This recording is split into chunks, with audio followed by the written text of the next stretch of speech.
24-year-old has spent his last 2 years in Forward Madison. On the flip side for the Hailstorm, it's more of a known commodity, Arthur Rogers. Boy, there were a few better than him last year in League One. In fact, no defenders better than him. The reigning USL League One Defender of the Year. He is so creative, led the league with 80 chances created, also had 9 assists. He'll look to lead his team into victory today. Chattanooga Red Wolves, Northern Colorado Hailstorm, an interesting history between these two. We will dive into that throughout the broadcast. Both squads looking to open up their respective seasons with 3 points. We'll have lineups and kickoff coming up next. You're watching USL League One on ESPN+. The future is in these foothills. The world's fastest internet from EPB is in homes from Hickson to Highland Park. In classrooms from East Lake to East Brainerd. And in reach of those striving to learn more, be more, achieve more. The future is here with fiber optic speeds up to 25 gigs, only from EPB.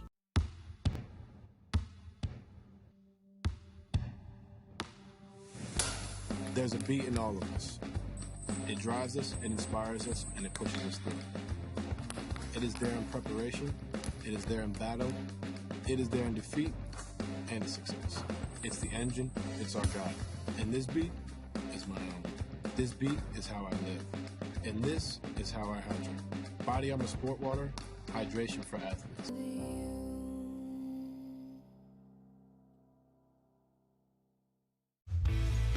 I drink and drive all the time. Sir, you've been in a serious crash. I need you to head out, okay? What's your name, sir? Where you are right now? 506 by first, 76.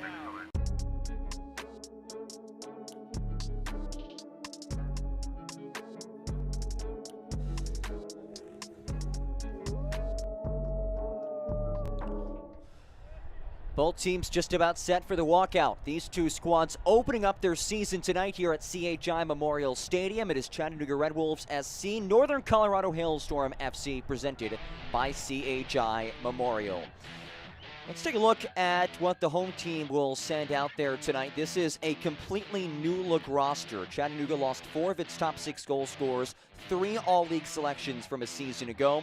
Only 9. Junior Bridge here, going from Charleston here to Mount Pleasant, where we are tonight at Patriots Point. And of course, Ben Pierman in year number 1, coming off that Coach of the Year with Memphis last year. He's trying to build this Charleston team back up, but tonight for the Charleston Battery, they are missing quite a host of players due to international duty, some injuries. So when you look at these lineups tonight, they are presented by Bud Light, but there's definitely some changes in there. Yep, 5 changes in total, especially at the back. Cochran coming in, Palmer in, Polvara at right back is in, Robbie Crawford comes in, he captains, and Traeger on the right. So only 6 players remaining from the team that has got 2 1-1 draws in 2 tough matches, Phoenix Rising at home and Sac Republic away. And on the other side for the Tampa Bay Rowdies, they also had a long trip out to California last week. A 1-1 draw, but it's still a pretty similar 11. Yeah, 2 changes in that team. Jan Ekra comes in midfield and Harris up front. Out goes J.J. Williams and Sebastian Delgard. So, but again, it's a new lineup for Tampa Bay Rowdies. Cal Jennings, we mentioned him already. Herivo scored last week. Forrest Lasso's back. Brino in goals on a more regular basis. So yeah, lots of changes for the Rowdies. And of course, the man in charge, Neil Collins, still the same.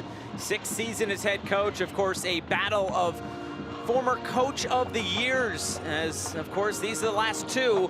It was Neil Collins in 2021 leading Tampa Bay to the final, and Ben Pierman last year with Memphis. So referee tonight, Sergei Jemianchuk. And there's his whistle. We are underway tonight. It is Tampa Bay in all white, and in the familiar gold and black, it is the Charleston Battery. So glad to have you with us tonight on ESPN Plus. Always an intriguing battle when these 2 teams come together. And just looking at so far the games in the USL Championship coming into today, there have been 25 games played, 12 of them a 1-1 draw, and these two teams have been a part of 4 of those 1-1 draws. So let's see if we can get some goals tonight, Gary. Let's see if we can get a win for either side. I mean, the point here and there is useful, but I'm sure both managers are saying, right, guys, we need to kick on. We need 3 points to jump up the table. If there was a loser today, you got 2 points from 3 games, not a great opening. And more of a surprise for me for Tampa Bay Rowdies. Made the Eastern Conference final last year and lost to Lou City, but every year they are an incredibly powerful side, but started off very slowly this time around. Well, and that's what Ben Pierman told us this week about Tampa Bay. He said, we're playing catch-up. They just reload and go again. And that's the expectation for the Rowdies again this year, of course, with Neil Collins at the helm for his 6th season, as we mentioned. Somebody that Ben Pierman rates as the best coach in the USL. And actually, his good buddy as well, as we saw from the bro hug before the game. Yeah, they had a nice little handshake before the game. Very respectful between the two managers. But I must say, the job that Ben Pierman's done already at Charleston Battery, the opening match against Phoenix Rising, they were so unlucky not to win that. Their expected goals was way higher in terms of the opposition. Phoenix Rising just 0.91. They had 2.73, so should have come away with something more than just the 1-1 draw. And away at Sac Republic, the XG was much the same, so they put up a good fight. They were 1-0 up, and in the end, I had to settle for 1-1 against 10 men. But they've looked like a really decent team in times, and I think you can see Ben Pierman has already made a massive difference at the Battery.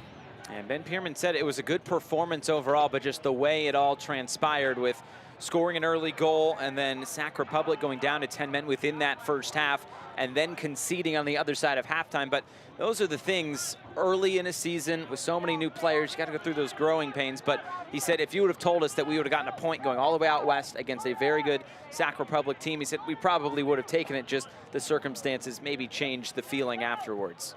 Yep, and chatting to him the other day, he said, and by the way, we do have 2 stats that makes him very happy. They're the first in the league in chances created. So we see a good tackle coming in, and they're first in high press recovery. And he said, that tells me my team's heading in the right direction. And they're heading in the right direction here. It's 3-on-2. Marcanic leading the break. Here's Barajas. Fidel Barajas!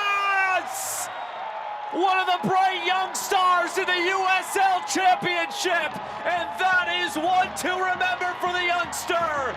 He opens the scoring in dramatic fashion as the Battery lead 1-0. Absolutely brilliant. Ben Pierman must be so delighted. He's been telling us this youngster is super special. And when he wound his left foot up, I'm thinking, wow, this is a difficult shot from where he is. Remember a player called Arjen Robben playing in Europe? Same sort of thing. Marcanic knocks it out wide. You're thinking, oh, it's a difficult one. Not for this kid. The bend and the curl on that gives Philip Brino no chance whatsoever in the Tampa Bay Rowdies goal. See it from behind. But there's pace on that. Maybe the keeper gets the slightest of touches, but he's got enough pace on that to beat the keeper comfortably in the end. What a strike from this 16-year-old phenom. Well, there is more where that came from for Fidel Barajas, and there is no doubt about that. What a bright young star he is. And in talking this week with Ben Pierman, he says sometimes when he's so young, you just kind of want to work him along. But he says this kid is the real deal. He is going places in his career. And we mentioned in the Open, of course, the 3 goals he scored with the Mexican under-17 side. He also had 5 assists in leading Mexico to that championship. So what a bright young talent. And I mean, that goal says it all. It absolutely does. And when we said he's a good young player, he said, no, he's a good player, full stop, forget the young. He said at any level, this is a really good player. He said what we need to do is get him in the right positions to score goals. And that's exactly what Marcanic just did with his pass there. Well, now what is the response going to be from the Tampa Bay Rowdies? It's Armin who's taken off the ball. And then looks like a foul will go the way of Charleston here. You know, sometimes in football, especially at this level, if you find a very special player like Orange County did 2 seasons ago in Ronaldo Damas, who took them all the way to the final and to the championship, when a player of that quality can turn games that would otherwise be draws into wins and really make a massive difference when it comes to the playoffs. And perhaps that's what they have here. Charleston Battery. Lucky for Ben Pearman that he happened to be at the club, but under Ben's guidance, maybe he can take him up a notch or two. Well, this is his second season with Charleston. He did not score last year, Barajas, but he actually is from Sacramento. He came up in the Sacramento Republic Academy as well as San Jose. And of course, I'm sure going back last week to Sacramento meant a lot to Barajas and getting that assist as well. But I mean, wherever he goes, he is doing very, very well for his side. I've no doubt there's a few MLS sides and maybe even European and Mexican teams watching this kid and thinking we need to keep an eye on him, because if he keeps progressing like this, then we're going to step in and make a bid. More where that came from, there's no doubt about it, but that goal comes so early in this game, and I'm sure the game plan for Tampa Bay was to keep it locked down at the back. You bring in Forrest Lasso, who of course is back from a year in Sweden, and you'd think that you can just lock things down like you have in the past. Him and Aaron Guillen, very familiar, but not quite the start they were looking for here tonight in Charleston. No, and it wasn't quite the best defensive performance against Orange County as well. There was a couple of good saves from Brino and a good header off the line as well from Guillen. And here comes Charleston again, working in tight spaces. Crawford brought down, free kick. This is good early pressure from the home side, and maybe an unnecessary free kick to give away there on the edge of the box from Ekra. I was just saying, defensively, they didn't look too tight against Orange County, and already they're being stretched here in these first 7 or so minutes.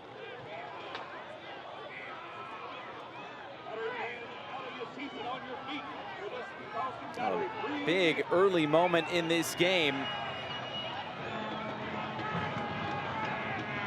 And the former Charleston goalkeeper and Phil Brino trying to keep Charleston at bay now as the Tampa Bay goalkeeper. Looks like a 4 or 5 man wall there for Tampa Bay. And might there be sights for goal here? Going low, it's right at Brino.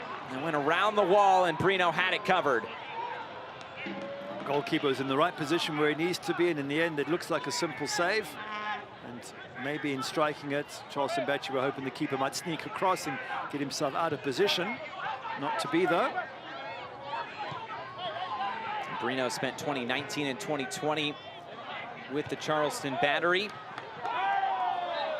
Now his second season with Tampa Bay, and now another foul. Things really not going according to plan here in the early going for Tampa Bay. A couple of other ex-Battery players in Forrest Lasso, going way back into sort of 2015, 16, 17 era, and one appearance for Ariel Martinez, who's on the bench. So quite a bit of history in this match between the players. That was Ariel Martinez's first club, Charleston, when he came to the United States, and then he went farther south to Miami FC for quite a few years and has bounced around since. But now a set piece opportunity again. This one a bit farther out for the Battery. Crawford looks like he wants this. Curl it in. Charleston will win the second ball. Good initial touch. Now getting to the end line, putting it in a good area. Kleeman going to ground. And the Rowdies trying to get this out of harm's way. And maybe now a chance to counter. Cal Jennings was running through the middle. A good challenge put in, and now Charleston can look upfield right away. And it's Derek Dotson. Dotson! Shot blocked down. Converted striker, so very comfortable in this area of the field. And so is this man, Fidel Barajas. Shot blocked down. It's out of play, and penalty! There was contact there as Dotson went down. And Charleston will go to the spot again inside of 10 minutes. Wow, what a turnaround. They're arguing. Tampa Bay Rowdies saying it was a shoulder to shoulder. But I think Dotson got to the ball first and then got hit, in which case it would be a penalty. Again, referees get one look and have to make a decision. Not easy for Sergei Diamanchuk, but he was certain. We get the benefit of a replay. Let's have a look. Dotson's in position. He's going up. He heads it, and he gets hit by Forrest Lasso. That's, you know, fair enough. If you hit the ball and then you get taken out, a penalty. That is bad defending from Forrest Lasso. Unnecessary. Augie Williams looking for his first goal of the year. Williams, it's off Brino's, handed in. And look at this start for the Charleston Battery. 2 goals in 10.5 minutes. It's 2-0. Great excitement there as the players all pile on top of each other, and they would have dreamt of a start like this against the Eastern Conference finalists. Brino ever so close to making the save. Gets a hand to it, but can't keep it out. Again, you've got to go back and ask Forrest Lasso, if you can't get to the ball, just leave it instead. You make it very difficult. The keeper nearly pulling off a fantastic save. Augie Williams, as he did for most of last season, 16 goals in 32 appearances, finds the back of the net, but that for me is an unnecessary penalty to give away. Now they really are on the back foot. Not often over the last few years have we watched the Tampa Bay Rowdies side who are struggling this much as they did against Orange County. They could have conceded a whole bunch of goals, and they say we're a touch lucky to come away with a point. At home to Indy 11, they didn't really impress. So big challenge for Neil Collins, former, as you say, coach of the year, but now facing the challenge that maybe he hasn't had to face too often in his 6 seasons at the Rowdies. That dazzling play brought to you by Diamonds Direct. And going back to last year, you mentioned Williams' 16 goals, the most by a Charleston player in a single season since 2011.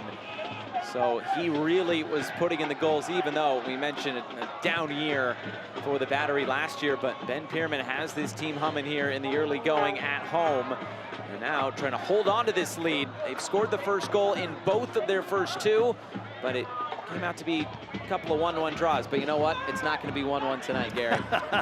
You're brilliant at math, I believe. Here's Cal Jennings. This is blocked out of play. It's a corner kick, and quickly let's take a look at our keys to the game, brought to you by Gildan, a leader in high quality comfort apparel basics, located right here in the Low Country. Well, Charleston Battery limit the crosses from Tampa Bay Rowdy. They're one of the best in the USL, tied with Detroit for the most crosses, and Tampa Bay watch Augie Williams on the counter-attack. As you mentioned, 16 goals in 32 appearances last season. Here's the corner kick.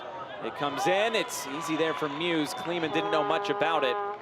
Well, and that first goal was all counter-attack. It was, and nice and quickly.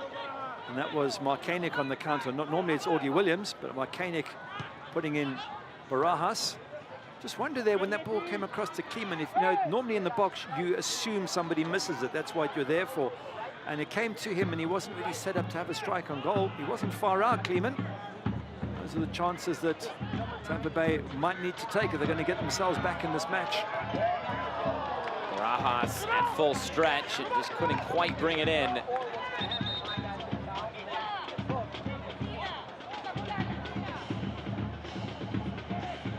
Here's Guillen to get it right back in play.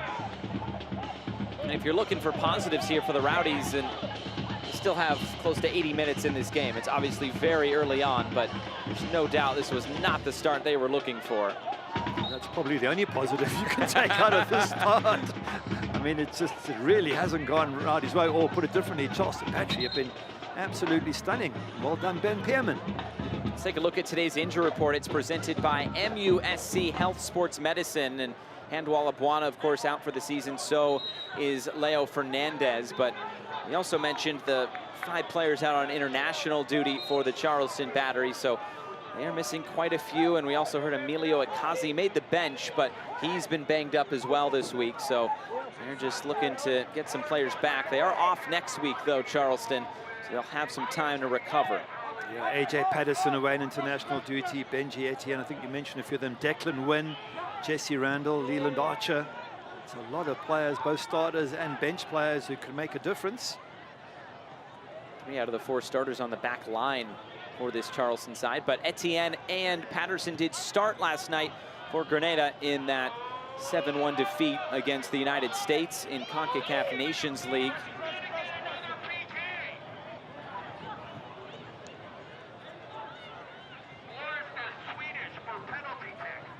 It's not even as if you can say to Tampa Bay, well, you know, you've got new players in. Yes, Freddie Kleeman, Zach Arrivo, Charlie Dennis, JJ Williams, Cal Jennings. But so too of Charleston Battery. Derek Dodson's new, Mark Koenig, Chris Allen, Trey Muse in goals, Ikazu's on the bench, Sebastian Palmer. So, you know, it's the same for both teams, which is why I'm surprised that Tampa Bay, given their past successes of struggled. Their opening match against Indy 11 was probably the biggest surprise of that weekend for me, because I just assumed that those are the sort of games they normally win. Maybe that was just an indication, although it was a very late penalty for the visiting side. 96th minute. It was a real... Wolves.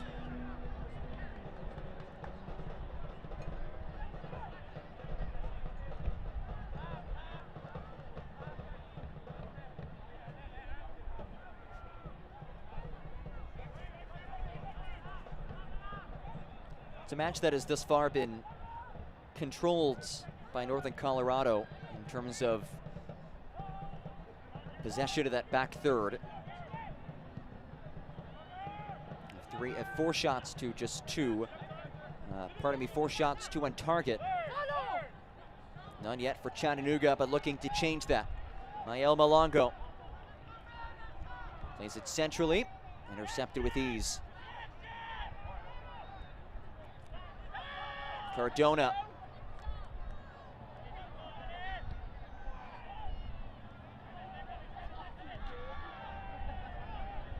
Possession stats heavily favor Chattanooga, now over 60%. And a handball heads back to Northern Colorado.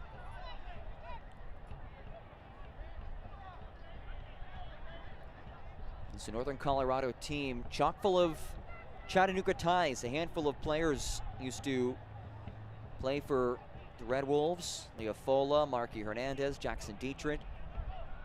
That includes the man in charge of this squad, Eamon Zayed. Spent some time in Chattanooga. Here is Rendon. And Rendon rips down Cardona.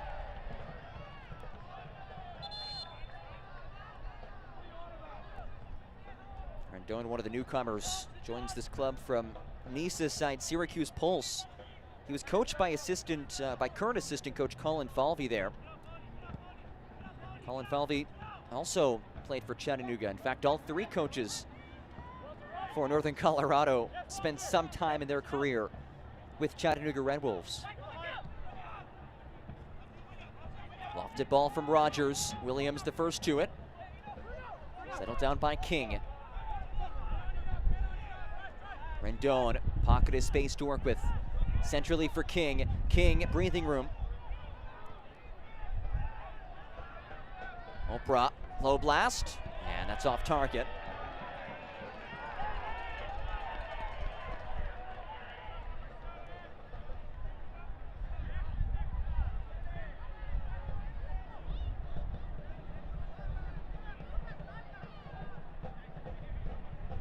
Lucky Oprah, first season with Northern Colorado, previously played in the Latvian top flight. As Kraft volleys ahead, Malongo working on Breck Evans.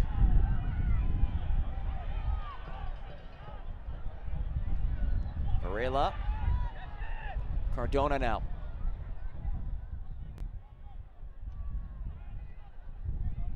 Christian Enriquez surges one ahead. Enriquez ball tapped out of danger.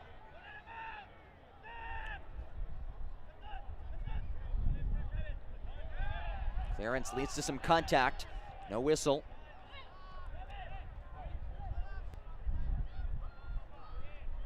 Both these teams had very successful preseasons, not just in terms of development, but in terms of results. Chattanooga ended with a 2-0 win over FC Cincinnati 2 of MLS Next Pro. Meanwhile, Northern Colorado 5-1-1, a plus 30 goal differential in the preseason.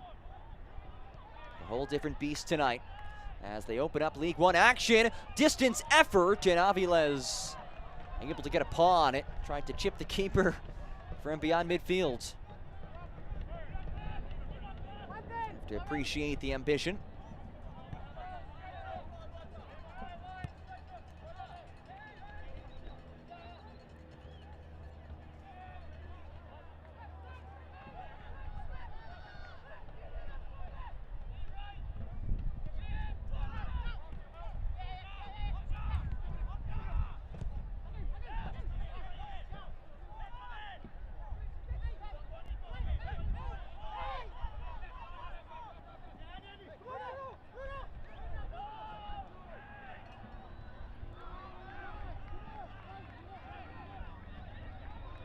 Paoli. Out wide to the foot of Brady, New Zealander. A couple of the new faces on this team. So many new players for this squad. You have to imagine it'll take some time for that chemistry to be built.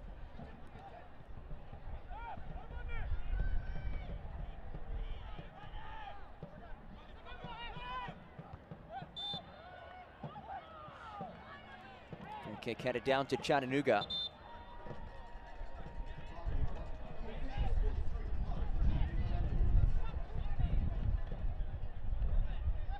There's Trevor Hammond, who was a very solid goal scorer from a season ago. Hammond Zayed said he expects at least 10 goals this season from Trevor. Part of that group that he wants to see step up in terms of finishing off opportunities up front from those wide areas.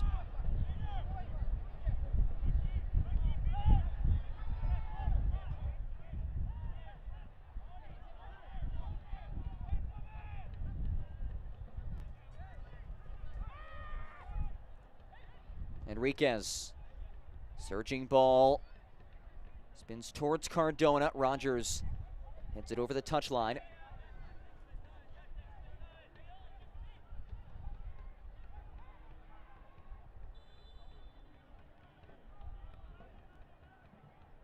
So much intrigue with this Chattanooga Red Wolves squad. Really, nobody knows what to expect, of course, outside of Chattanooga itself. We talked to Ziggy Korotowski about what his team might look like this year. He said he's not afraid to be multiple tactically. Preseason, they showed a 4-2-3-1, 4-1-4-1, 4-1-3-2, 3-6-1.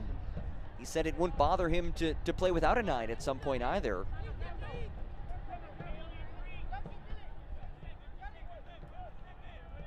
He loves the pace that his team possesses, feels that this is an electric group. Para shovels it wide. King back to Para. Para finds Dietrich.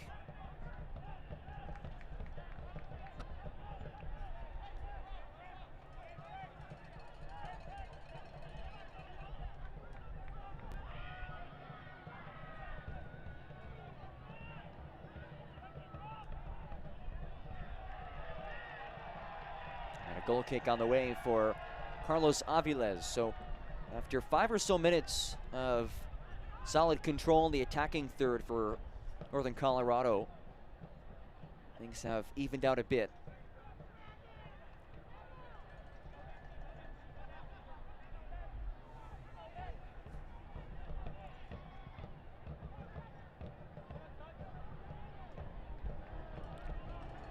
Body Armor is the official sports drink of the Chattanooga Red Wolves.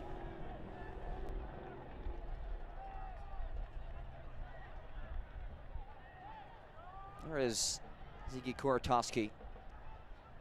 Great look tonight, his debut in charge of this club, and a man who was well-traveled.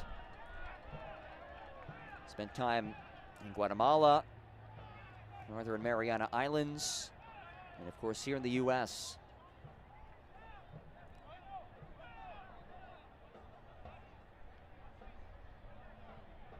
So a set-piece opportunity on the way for Northern Colorado. This is a squad that scored a decent chunk of its goals from last year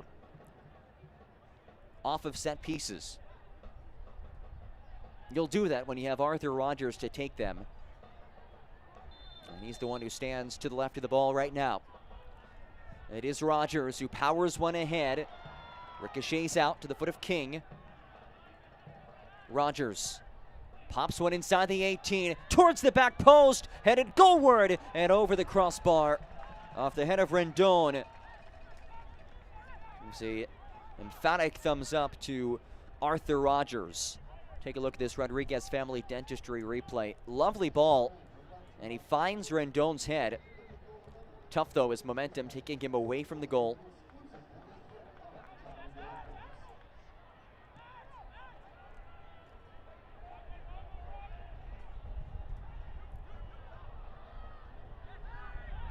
Strong challenge, Kwakwa.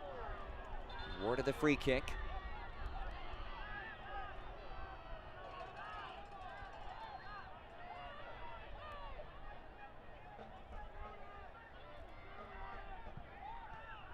Oprah's feet intercepted.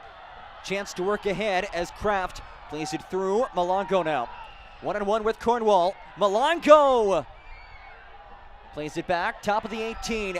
Paez. Homegrown talent. Back to Varela. And Northern Colorado able to regroup defensively. Nearly a disastrous moment for Hailstorm. A jubilant moment for Chattanooga.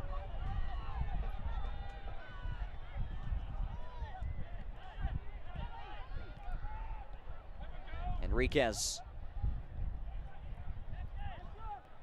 Varela. Malongo. Spent last year playing for Ziggy Kuratowski with Albi and San Diego.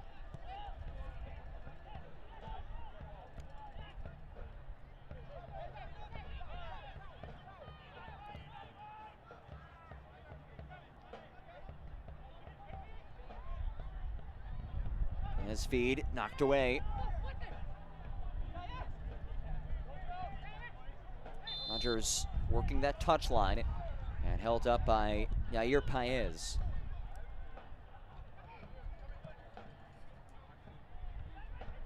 There's Paez, homegrown talent who is now on his first pro contract. As Para works the touchline, taps it through. Dietrich on target, comes out to Ammon, and Williams is there to save the day.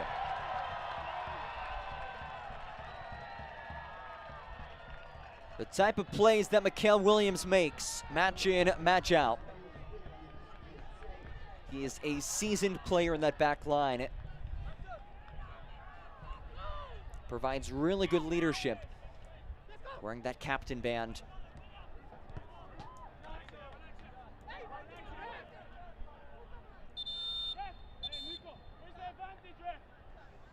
Let's take another look at this last opportunity for Northern Colorado. Dietrich on a really impressive through ball, and Ammon, after making that first touch, Williams heads it down and clears it out of danger.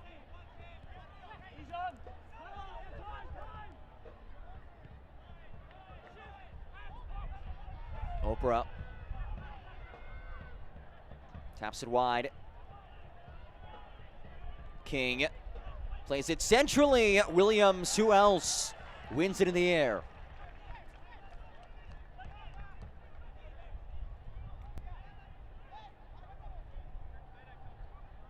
You can see that sheer ability for Mikal Williams. No moment too big. There's a reason why he spent 2 years in MLS. 30 international caps as well. As Rogers skies went across. A really good ball. King just could not control on that first touch.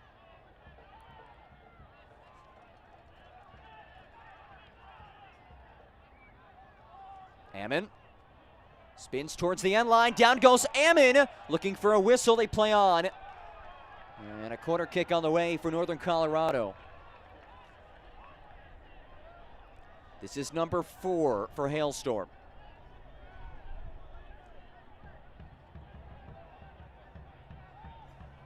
A 4-dealer corner kick on the way for Northern Colorado.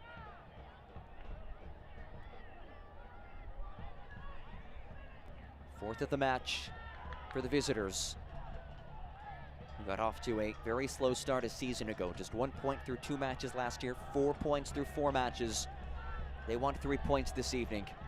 This could go a long way to getting them there as Rogers plays it back post, tapped just towards the end line, and a kick save from Aviles keeps things scoreless. Stellar play by the seasoned veteran in net. As Dietrich is muscled off of it.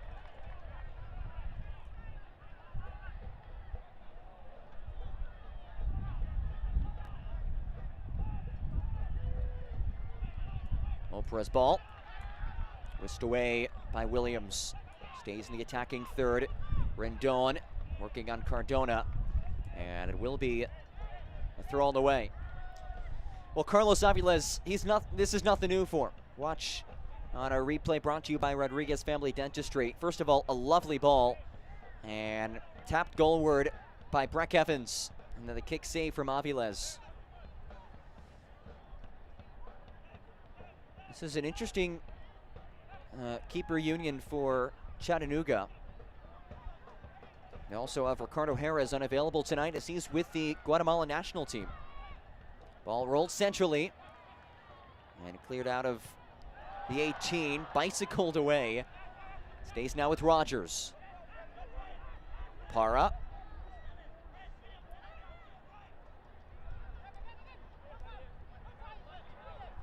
Rogers wins it back. Arthur Rogers doing what he does best. Switches for Ammon. Ammon, now King. And his feed worked out of there. Still pressure here. And well done by Paez.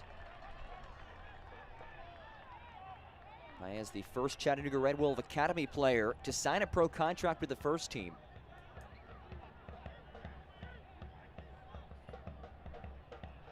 Part of that academy to pro pipeline. Tight rope act along the touchline. And Chattanooga come away with it.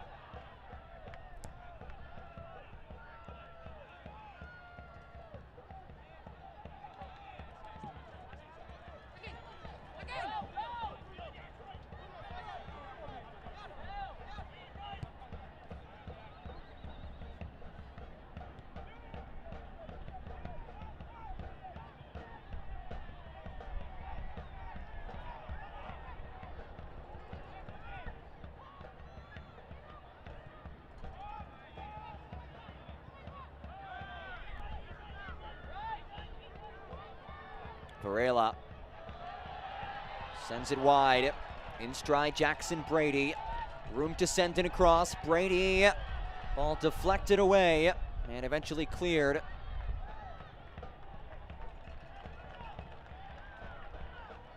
We haven't seen those dangerous moments just yet from Chattanooga. A squad that led the league with 55 goals a season ago, but lost 4 of its top 6 goal scorers.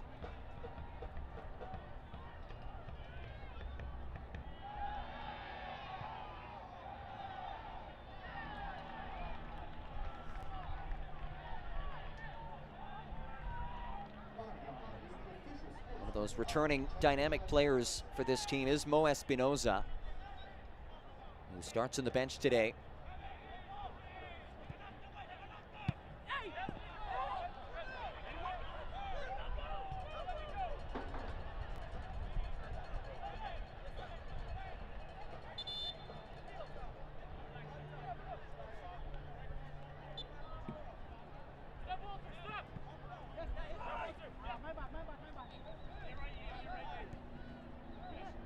Here's the high press from Northern Colorado, results in a takeaway. And a ricochet to Aviles, who had a little bit of a trouble initially, but eventually hauls it in. Aviles, dual citizen of the United States and Mexico. He won this league back in 2019 with North Texas. 5th year in League One. He's been tested early, but has passed with flying colors thus far. Bit of a heavy touch. Ends up with Varela. Pacey player. Lays it ahead. Malongo works his way free. Malongo, still danger. Malongo clipped off of it. It will be a corner.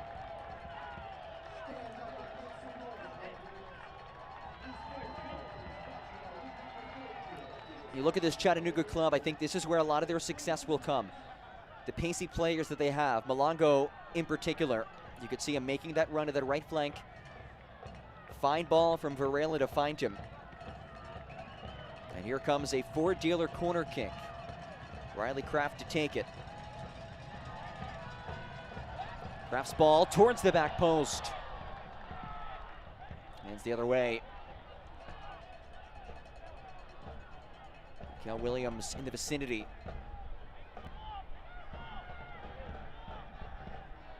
Williams making his Chattanooga debut.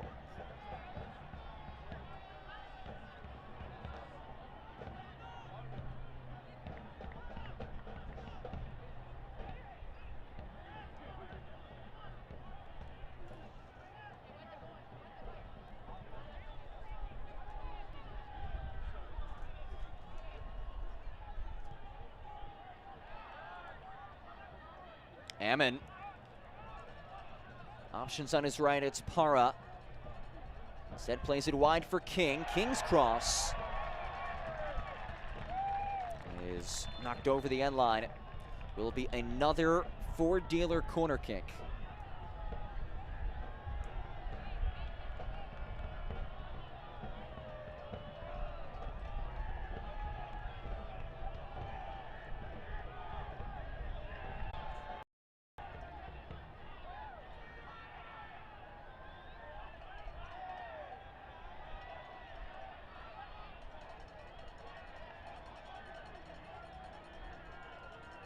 Windy Saturday evening here in Chattanooga.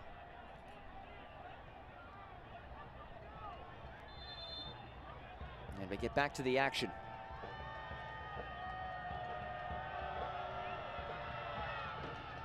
Rogers corner, knocked away by Aviles, but a whistle.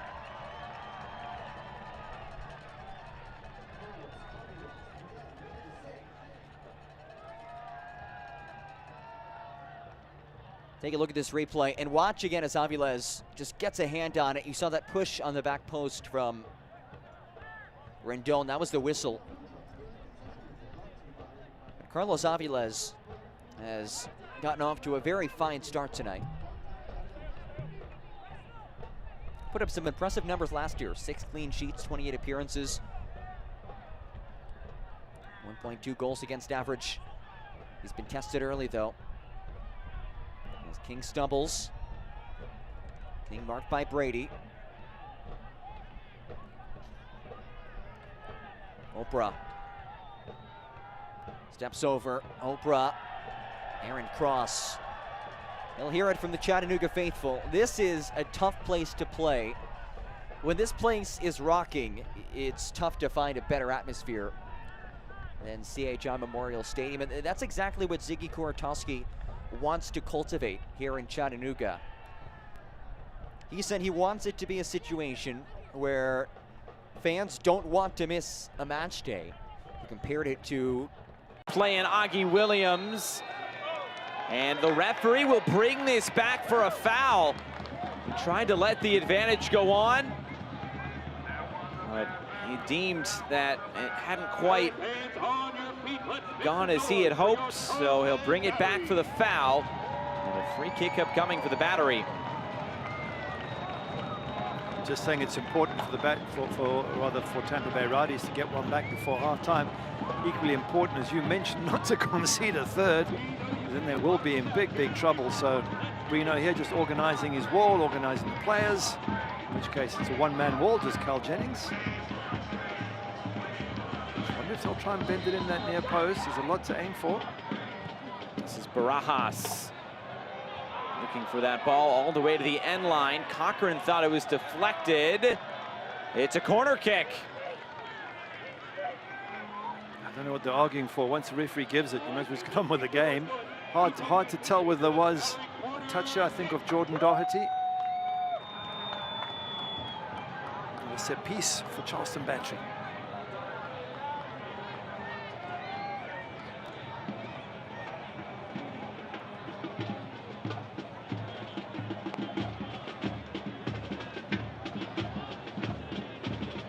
Five minutes to go until halftime. Another corner kick here for Charleston. And it's Robbie Crawford. Crawford, the in-swinger, put it in a good area. Lasso is up to meet it. Is there a chance on the counter here? Deon Harris. And here comes Tampa Bay. Dennis trying to roll this in behind, and Harris couldn't get there. Povar did well to usher that back to Muse. Good defending from Polvara. Read that one really well. Was able to shepherd it, as you say, to the goalkeeper. That's where Tampa Bay normally are a lot more clinical. It was 3 against 2. And they had options left and right and just couldn't get that final ball. And we've said that a few times this first half, that the ball through the final ball to set up the shot on target just hasn't been there tonight. But it was a good move, great counter-attack with pace. There's that ball, just a little bit too much on it, and Polvara reads it anyway and cuts off Dayon Harris.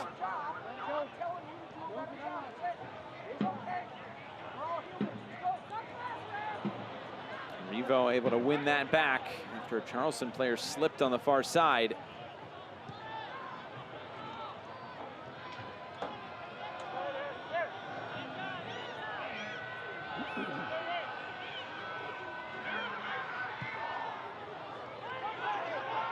On over the top, and again headed back to Muse. I'm trying to think if Muse has had a save to make in the first half, but can't remember anything. He had a few balls that were played through, he had to come out and collect, but other than that, they really haven't tested the keeper at all in the first half, Tampa Bay Rowdies, and that will bother Neil Collins. I've got a funny feeling this half-time is not going to be a pleasant one for the team in white. And Collins is a tough Scotsman who has been used to success, and I think he's going to have some harsh words for his players out there at half-time. Just one registered shot so far. As Brino gets this away. That was a foul against Augie Williams.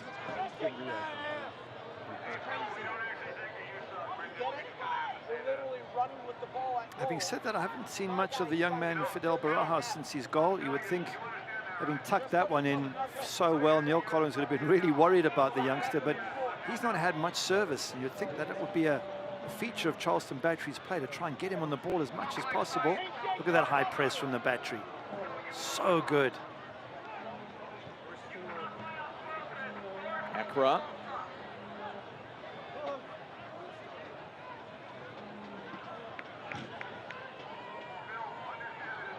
Now Kleeman has to get rid of this.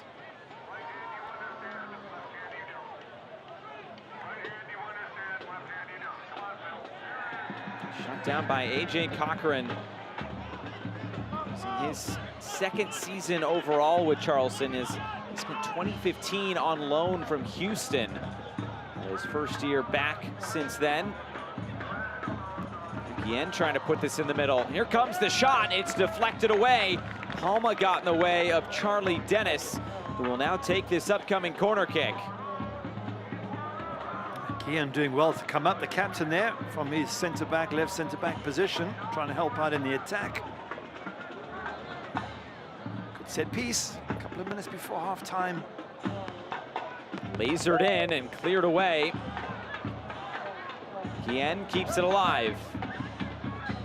Harris, driven ball in, and it just went behind Jennings as it took another deflection out into the 45th minute. Another corner kick for the Rowdies. And a goal before halftime could do them wonders. Certainly could. But good defending again by the Battery. They're getting on the end of the crosses. They've been closing down. They've been high pressing. They put in a really big shift. Ben Pearman does get a lot out of his players.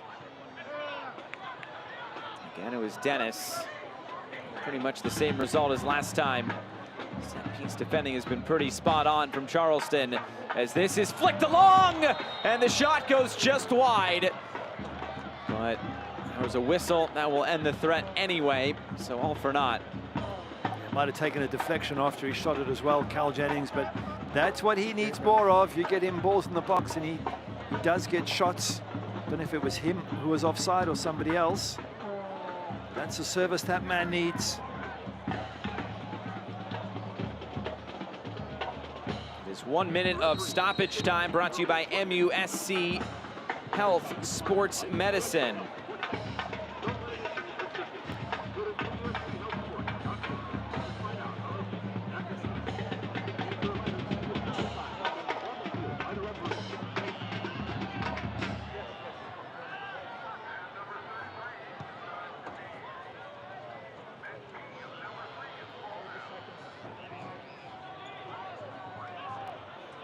As I mentioned, tough team talk for Tampa Bay coming up. Quite the opposite for Charleston Battery. I think Ben Pimman will be saying the same. That high press, brilliant. Shots on target, harassing them. Look at this, closing down. It's so difficult for Tampa Bay to play their normal style. And if you can get the same from them second half, Ben Pimman, then every chance they walk away with the 3 points, the players in orange and black, or yellow and black.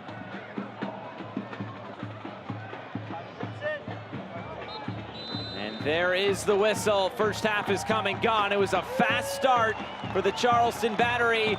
And Fidel Barajas, what a way to score your first pro goal. What a goal. What a brilliant strike. With pace as well. I mean, that's the sort of level of ability that the top teams in the MLS and perhaps Europe are looking for. Will we see more second half from him? Trey Muse had a very easy first half. Not so sure it's going to be as easy in the second. I'm sure Neil Collins is going to get this Tampa Bay Rowdies team fired up for the next 45 minutes. So Neil Collins goes back to the drawing board at halftime as we have hit the break here from Patriots Point in Mount Pleasant, South Carolina. It's been a very pleasant first 45 minutes for the Battery as they lead the Rowdies by 2-0.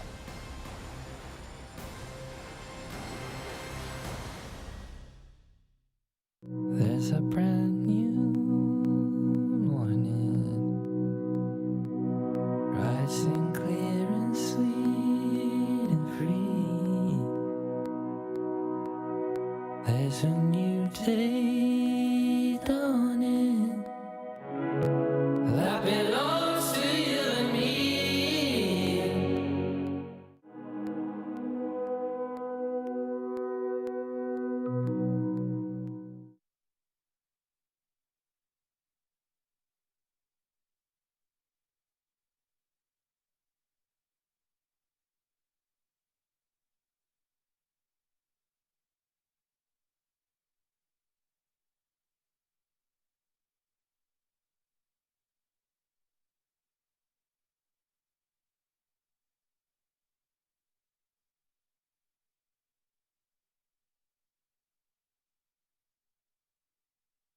This is no sleepy-headed, moving in reverse kind of state. We're home to barrier-breaking humans who took $7 billion and invested it in microchips, potato chips, nope, education.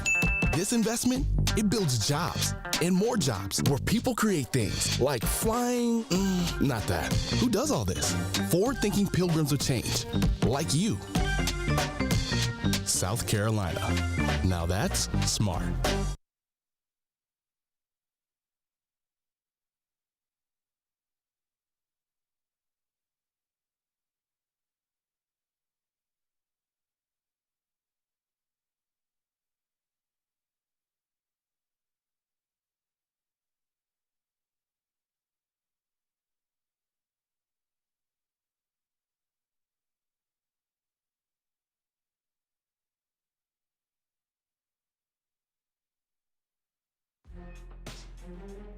Well, the Charleston Battery getting out in the community this week. The MUSC Care for Kids Radiothon is an annual radiothon to raise critical funds for MUSC Sean Jenkins Children's Hospital to ensure that no child is turned away because of the inability to pay for treatment. Charleston Battery players Daniel Kuzemka and Joe Schmidt spent some time on Thursday afternoon at the Radiothon answering calls to take donations for the Children's Hospital. And how about this? They raised $170,000 for the hospital, and that is just great to see getting out in the community as it shows this team is so connected to Charleston. So plenty of money raised for a very good cause this week. And of course, the Charleston Battery getting it done on the field as well. Tonight is a beautiful night for soccer here in Charleston as we welcome you back. It is halftime here from Patriots Point. And of course, the Open Cup is coming up in just a few weeks for the Charleston Batteries. They will enter the competition, but they got to go in looking good, Gary. You always got to dress for success. And Charleston Battery, of course, we got some beautiful scenics here, but we saw the sunset earlier. Now we're going to see some nice kits as well. Beautiful colors on their kits, and it is a stunning position for the ground with that bridge you can see there on the left-hand side. And the players trying to be models. I'm not going to say I have Did you ever have to do this before, Gary? Yeah, but I'd rather stick to football, thanks, than modeling. That's fair. That's fair. Of course, the Holy City is the nickname for this club. But coming up in the Open Cup, Charleston will be taking on the Savannah Clovers. There are a couple interesting fixtures, including one Knoxville against Memphis 901. Of course, that is League One against Championship. The Rowdies will play Nona FC coming up, and all of these games will be on April 4th, amongst many others coming up as well for the U.S. Open Cup. It all kicks off the second round on Tuesday, April 4th. So it is halftime here from Patriots Point in Charleston. The crowd enjoying a really solid first 45 minutes for the Battery. It's 2-0 at halftime.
We all have goals. But let's be honest, most of us aren't going to be professional athletes. But if your goal is to finish your degree, we can help. Come to a university that puts your goals first. Bellevue University, your partner in finishing goals.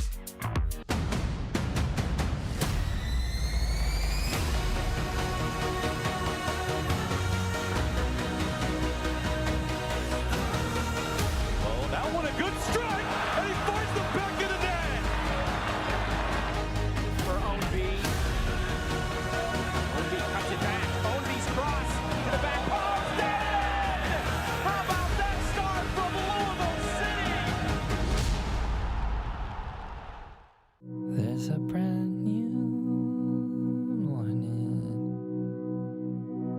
rising clear and sweet and free. There's a new day dawning that belongs to you and me.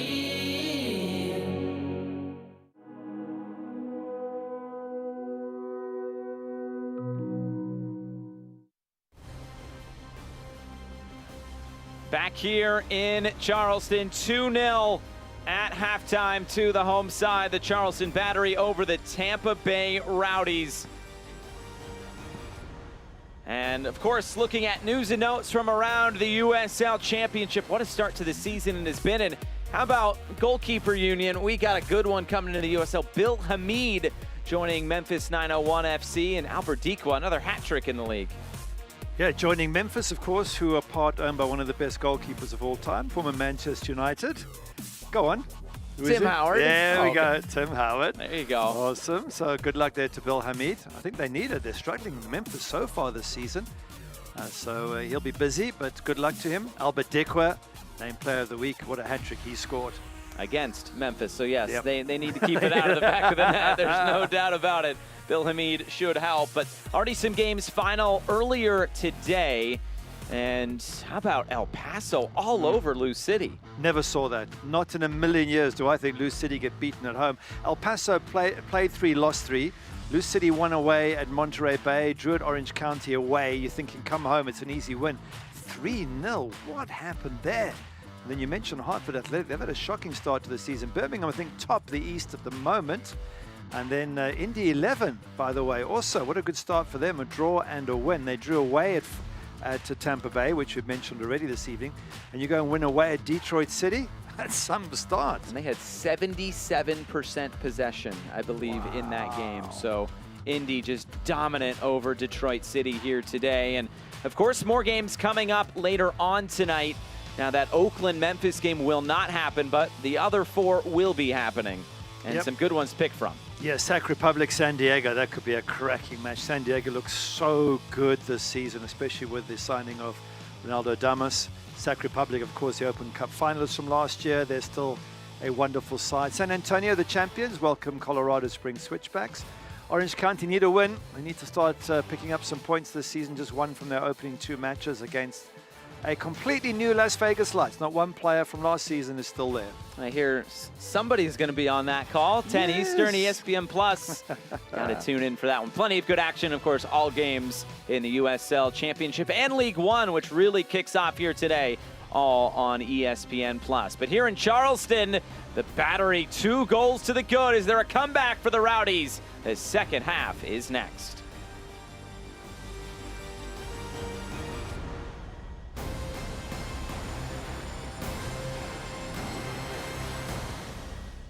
The estimated hold time is now 96 minutes.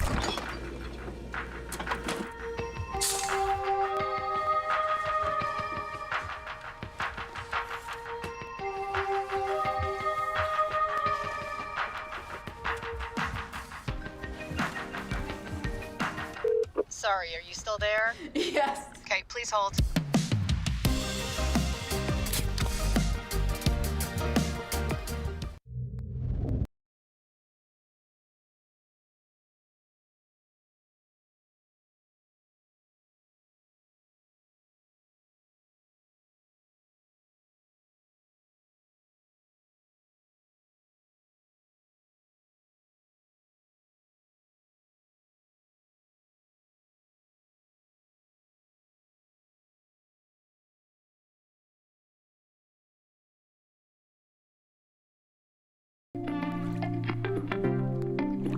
Charleston is located in the low country of South Carolina.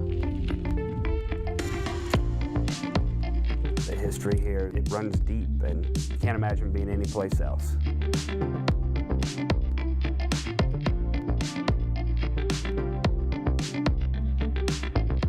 This place is magical.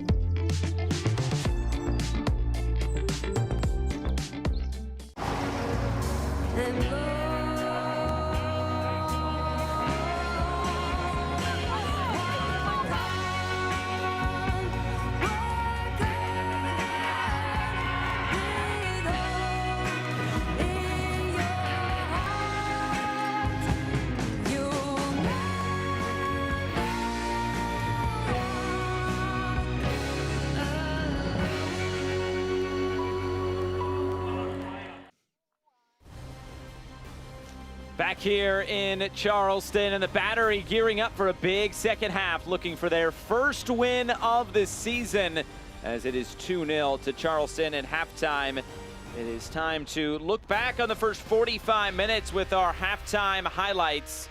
And what a first half this was, and it got started off very quickly. And how about Fidel Barajas? It all started with Nick Marcanic, though. Yeah, it's a good pass from Marcanic, but look at this for a fin. This is world class. This is as good as you see anywhere in the world because he's got pace in it. He hasn't just bent it softly. He has whipped that and not given Brino enough time to get across the box to make a save. And then Barajas making it happen again, but Forrest Lasso just a little clumsy there. Very clumsy. He's not going to get to the ball. You've got to stop.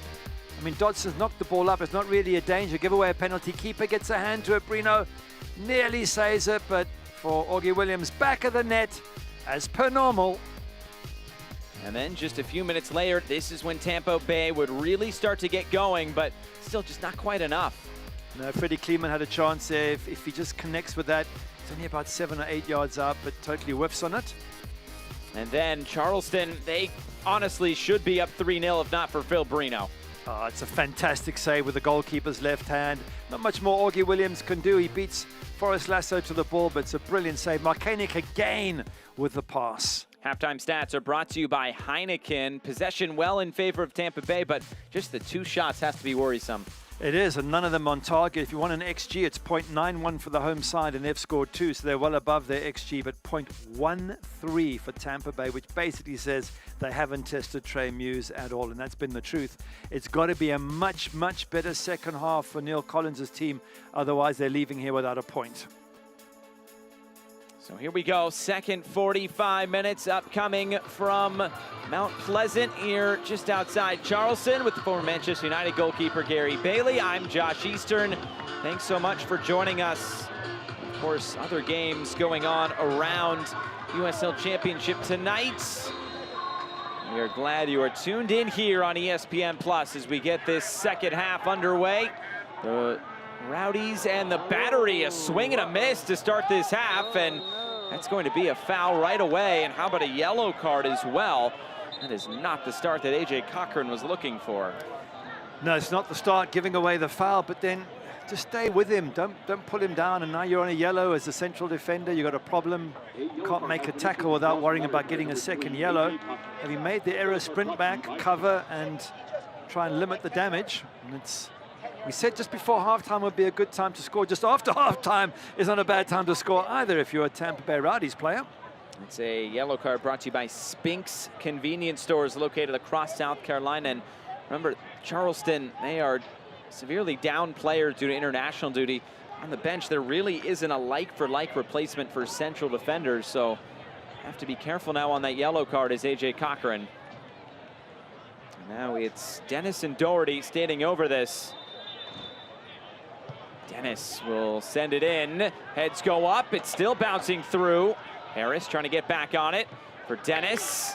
It's Ekra. Ekra through traffic. It took a deflection out. It'll be another corner kick coming for Tampa Bay, and they had plenty of them. This is already their 4th of the game. That was a good free kick in, by the way. It bent in. It caused a lot of problems and fell.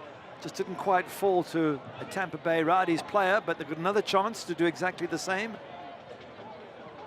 Dennis will take it in towards the near post, looking for a flick like they got last week when they scored from a corner kick. And now maybe a chance to counter, but that pass well too far out in front. And you're right, last week against Orange County, it was Carl Jennings at the near post who flicked it for Heravo at the far post to score.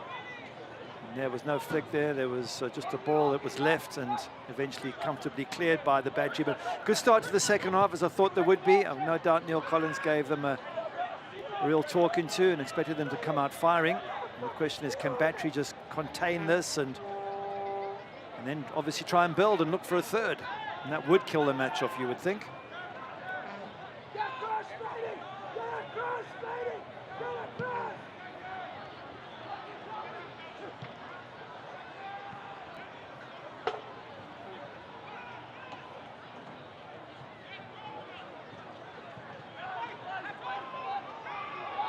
Neil Collins said this week in talking with the media that they knew how tough this game was going to be and how Ben Pierman was really starting to get this team coming back to the right level as Dodson just sends that well out of play. There's no doubt this has not been an easy journey here. We mentioned that Charleston has had Tampa Bay's number here at home. Even last year, one of their 6 wins was here at home against the Tampa Bay Rowdies. I'm trying to find something here in South Carolina are the Rowdies, and it just hasn't gone their way so far. In fact, you begin to wonder if this is the toughest place for the Rowdies to come to, because they've normally had success anywhere they go. Last 8 visits, 5 losses, 3 draws, not a single win in those 8. Not so sure they have a worse record against any other team. If it's going to be a house of horrors, at least you get it out of the way in week 3. You don't have to worry about another trip to Charleston until maybe the playoffs, but that is way down the road, and Neil Collins still not pleased. No, he's not. He's annoyed. He's not happy with what he's seeing. He's not just G'ing them up. He looks, from my opinion, he looks genuinely annoyed that the players are not doing what he wants them to do. Again, a lot of changes in the off-season. A lot of players have left. New players have arrived. But they clearly haven't quite understood what the manager wants them to do, or if they have understood it, they haven't been able to implement it. There's no doubt there's plenty of talent that was brought in. Zach Heravo, of course, his time with Birmingham, Charlie Dennis, Last year with Oakland was really solid in his first year in the championship. And here's Cal Jennings, who we've talked about can get it done. Cal Jennings fires it out of play. That was the first time that he was really running downhill. Ben Pierman not pleased with the fourth official.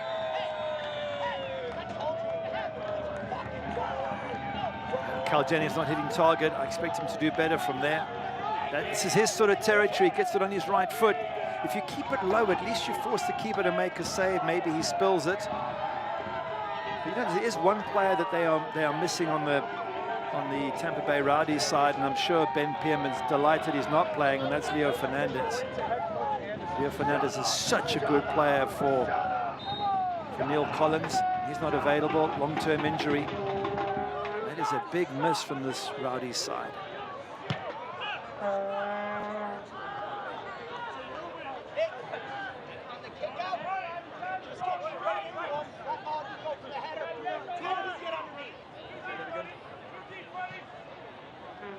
It's always so interesting to see these coaches. They can be so fired up one minute, the next minute they're right back to coaching. I mean, they're coaching the whole time, but it's just interesting, their demeanors. Gonna chase this down into the corner. Deflection will go Tampa Bay's way. I think coaches feel it's part of their job to put pressure on the fourth official.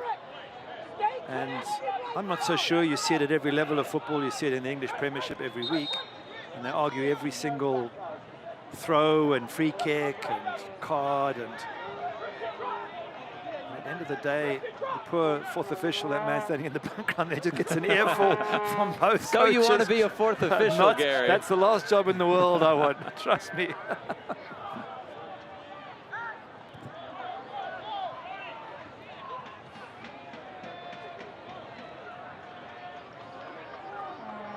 You wonder now when Neil Collins will turn to his bench. You mentioned plenty of options that are available. J.J. Williams, Ariel Martinez, Lakiem Kosana. Yeah, he's got a little more firepower on his bench than I think Ben Pierman does. With all these players away, 5 of them on international duty. He's got Arturo Rodriguez, they've just signed from Phoenix Rising. Andrew Booth, who scored in the opening match against Phoenix Rising, didn't start. That surprised me. And another Charlie Dennis. There's one on the Tampa Bay side. There's a kid called Charlie Dennis on the Charleston Battery side. And recently signed to a USL Academy contract, a local product. Going back to when Mike Anhauser was in charge, we were always looking for those local players with local connections. And remember, Claudio Repetto came in 2021 and 2020. He really burst onto the scene for the Battery, and of course he has moved on. But players like that, trying to keep it local. Good program at Coastal Carolina as well. South Carolina has a good program. Clemson, of course.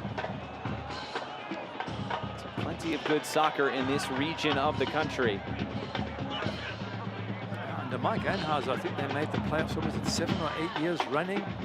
The first year they didn't, they sacked him, which I thought was a tough call. And of course, last year was a disaster in comparison to what they had achieved under Mike. But they've now got another good manager back in Ben Pierman. And of course, a tie to this game is Lee Cohen coming in. Remember, he was running the show for the Tampa Bay Rowdies for such a long time, and now he has come to Charleston as this cross comes in. Jennings up for it. Muse there to punch it away. Good goalkeeping, took command of that situation, Trey Muse. There was bodies in front of him, but he won the punch, got it away from danger. Just shows you why Ben Pierman has so much faith in this 23-year-old goalkeeper. Really, really good netminder. Brought him from Loudon to Memphis, and now he's followed from Memphis to Charleston Battery. Started his career in the Seattle Sounders organization, a little bit of time at San Diego as well.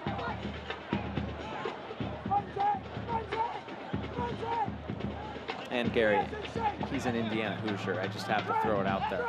That makes it incredibly important for you, doesn't yeah, it? there you go. No favoritism there, Josh.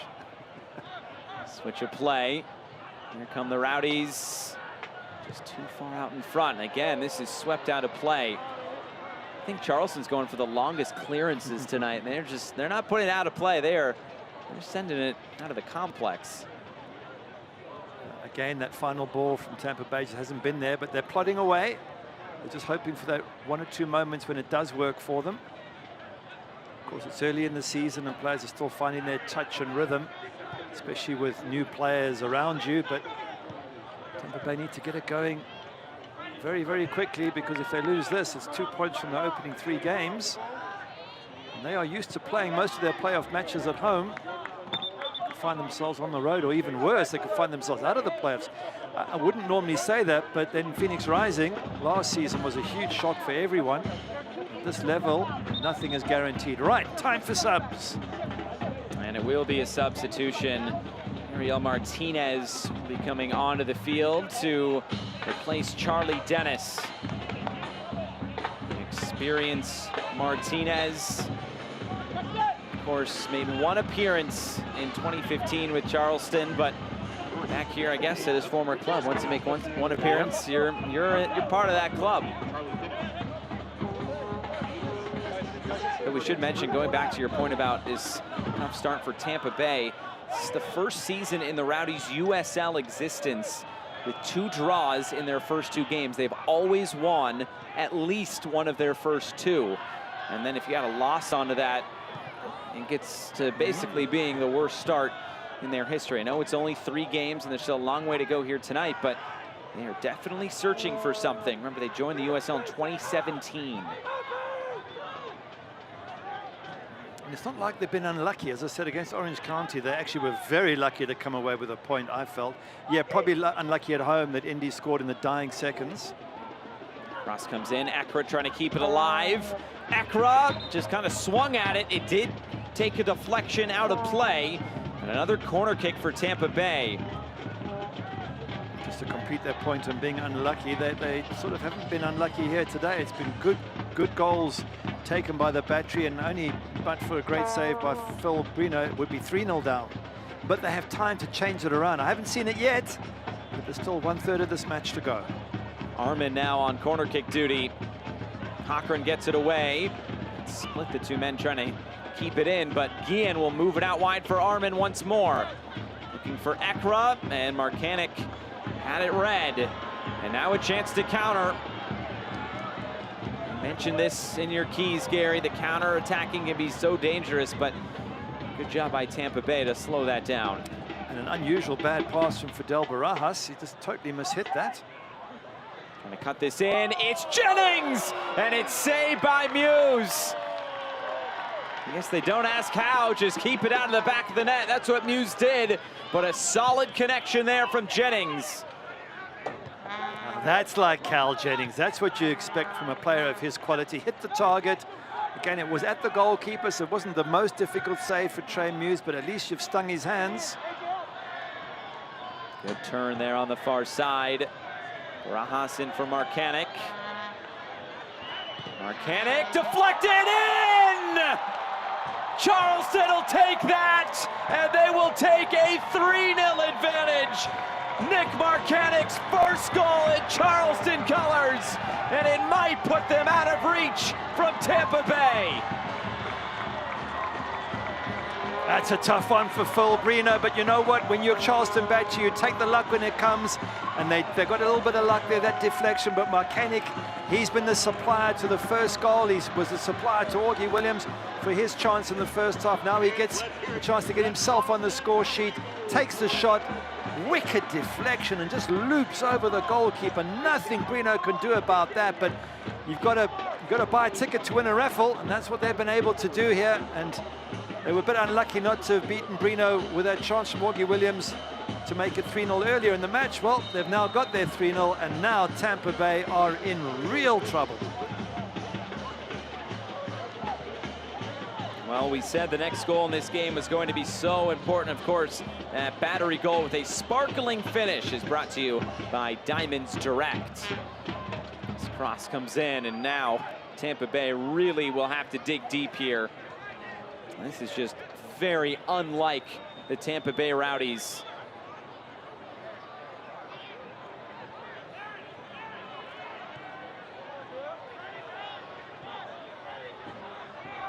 And it's all about solid defending for the Battery. They've got a little bit of leeway to deal with those 3 goals.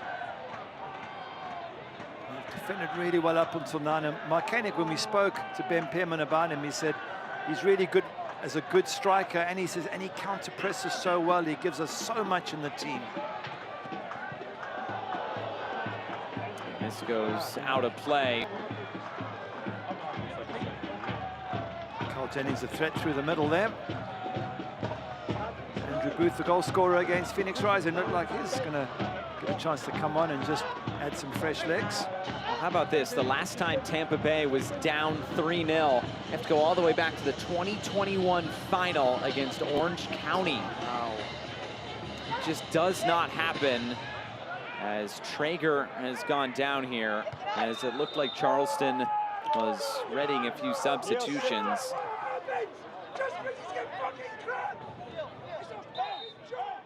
And I think this is going to be a frustration yellow card for Neil Collins.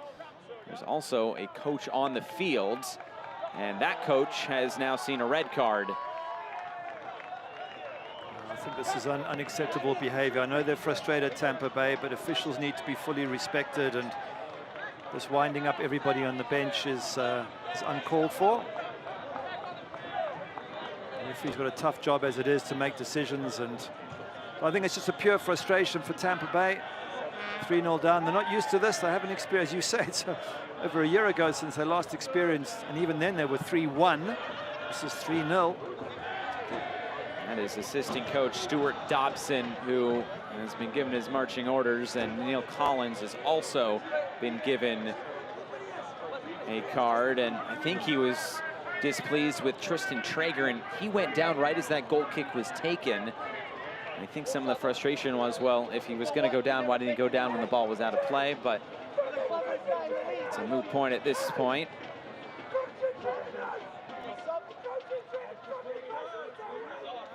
I can hear lots of screaming going on, and I think it's unacceptable treatment of the officials. And already seen 2 cards. I hope that's where it ends with the Tampa Bay Rowdies as we see these subs coming on. It's Andrew Booth coming on. The other one is Aiden Apodaca.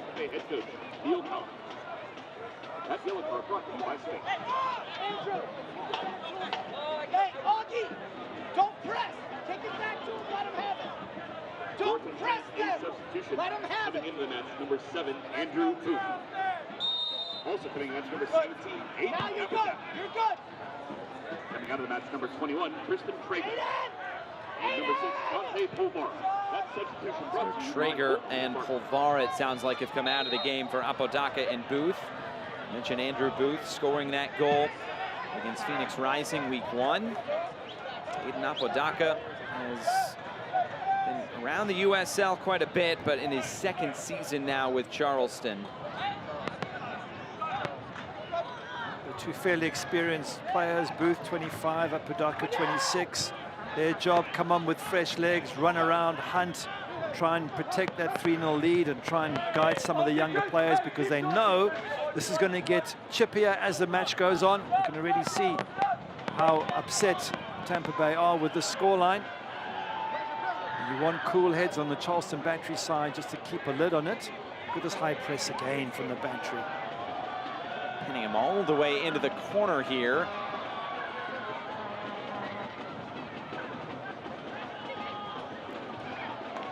Throw-in will go the way of Charleston. What the Battery players have to be the Tampa Bay players have to be careful of is not allowing the tension from the bench to get to them.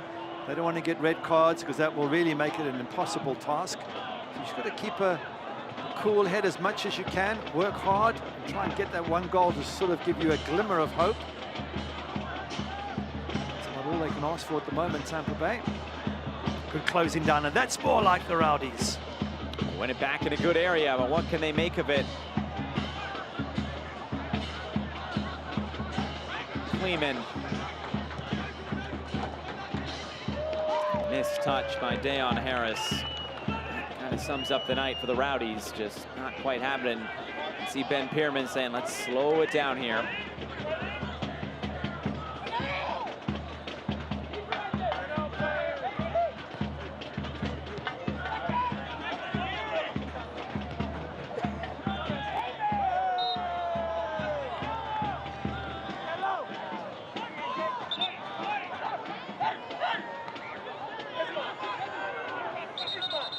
Referee trying to slow things down here. There's no way. Wants the ball in the right position. Doherty gets it back in play. What do you say to that? And now another free kick will go Tampa Bay's way. Why is that a foul against us? My guy got two-hand shoved. Just because I'm not a warning doesn't mean you can't have a conversation. And this is turned over. Lucky Williams get there. Marcanic will. Allen tries to get around Martinez. Apodaca. All he can do is lift it out of play.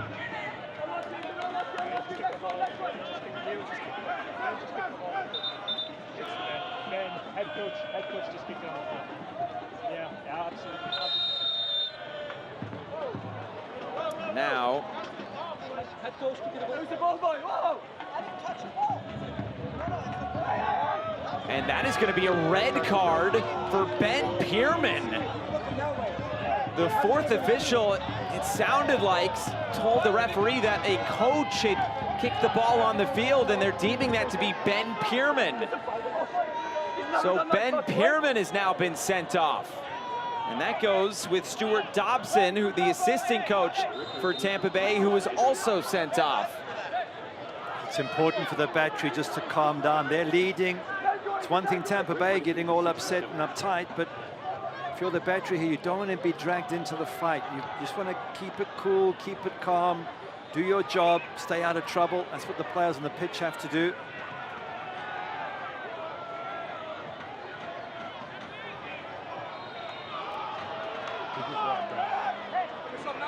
You don't see red cards to a coach of a team that's leading 3-0 very often, but... Well, we could hear a lot of arguing going down by the bench there in those background mics, and I'm sure Ben Pierman was just trying to keep the pressure on the referees, but at 3-0 you can tap off a little bit there. Just try and calm your players down and just focus on holding on to that lead. But they can survive without him. He's put the plan together to put them in this position, and now they just need to be experienced and see this match out to an end. However, I was going to say, sorry, if you're the neutral, imagine if Tampa Bay get one back. Right, then it gets interesting. There's plenty of coaching experience on the bench. Devin Rensing, who has been with Ben Pierman at Memphis, and also Lee Weidman, who was the coach at OKC Energy, as this is fired in. So plenty of experience still on the bench for the Charleston Battery here tonight. It's another attempt to cross by the Rowdies that hasn't found anyone in the middle of the box. It's been probably one of the poorest parts of their game tonight. Their services into the front players have just been, the accuracy, the final product just hasn't been there. Long switch of play. It's Apodaca. Now Booth.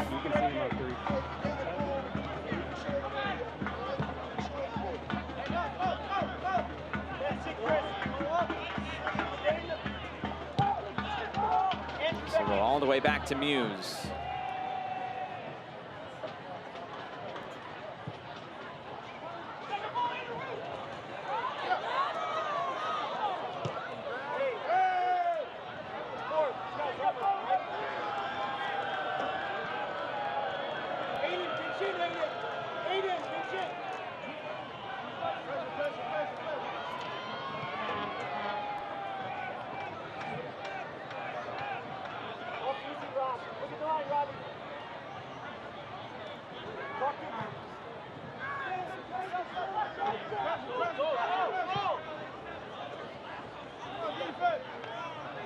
Long ball down the wing, and This will run all the way out of play, and there were some substitutions due to come on here for the Tampa Bay Rowdies.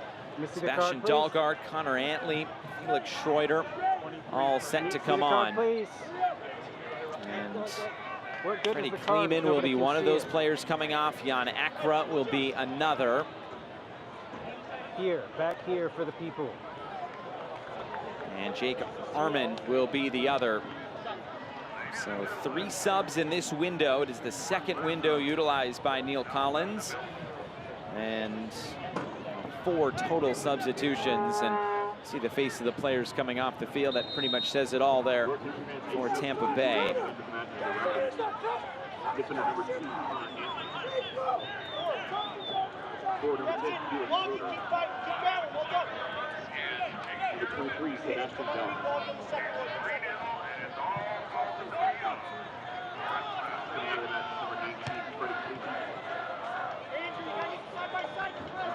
Long.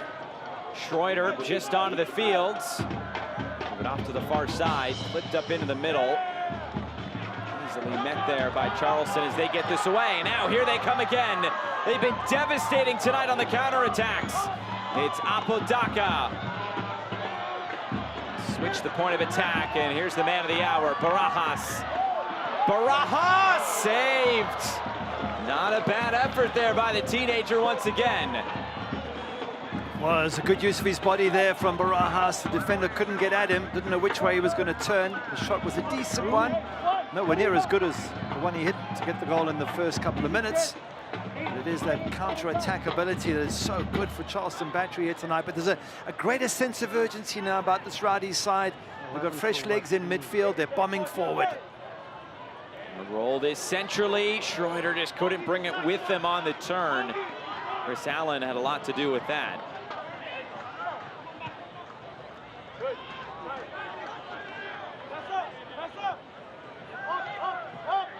Augie Williams.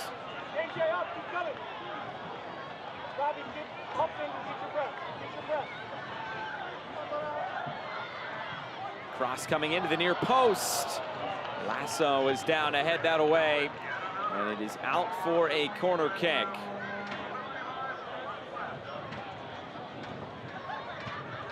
Hasn't had much of the ball, Barajas, but every time he gets it, there's this ability, and the defenders know he has as well, so that they're a little worried to dive in case they get skinned, in case they get beaten. If you could do that at 16 against players, professional players who've been in the game 5-10 years, then wow, what a talent. Barajas serves. Lasso again.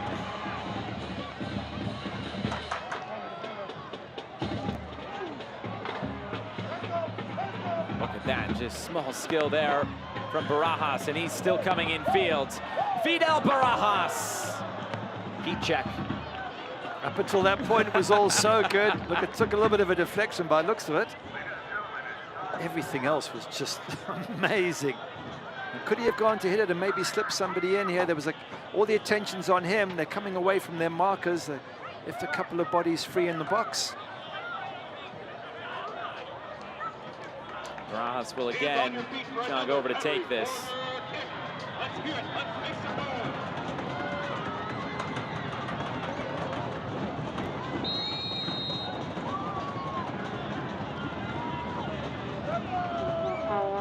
Barajas, plenty of depth on this.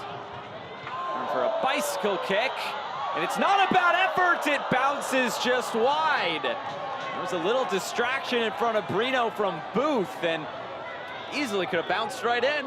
He didn't make a connection with it. I don't know if he thought he was offside, but only 6 yards out, you make a connection, that goes flying past Brino. Tampa Bay living dangerously.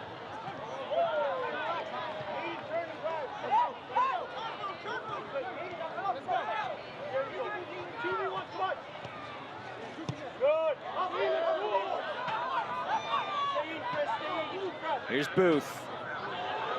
Still Booth. Finding space on the far side, and why not with Barajas. Apodaca trying to get it back to Barajas. Taken away. Haribo. I've asked him 3 times. He's like intentionally. And all the way back to Muse. Again, for all the talk, I think Muse has had 1, maybe 2 saves to make the entire match. One of those was straight at him. So again, they haven't really tested the goalkeeper enough, the Rowdies. I know, I asked him. I was 2 like, shots on target tonight out of 8 shots. Not good enough. Not good enough by their very, very high standards. Haribo striding forward. It's Jennings. Cal Jennings on the turn and fires it out of play. He doesn't need much space, but just couldn't quite find it there. Very frustrated Jordan Doherty there, the Irishman. Cal Jennings, if he gets a sniff of goal, he'll always try and turn and have a shot. That's why he's so dangerous. Let's have a look at it again. Surrounded by yellow and black shirts. It's enough of a turn there, but got to keep it down again. Don't always have to beat the goalkeeper, but sometimes the goalkeeper will palm it out and you follow up, pick up the loose pieces.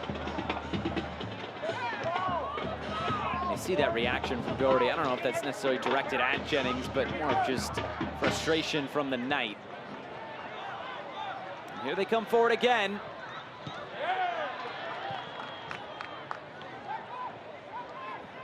Martinez for Haribo. Schroeder.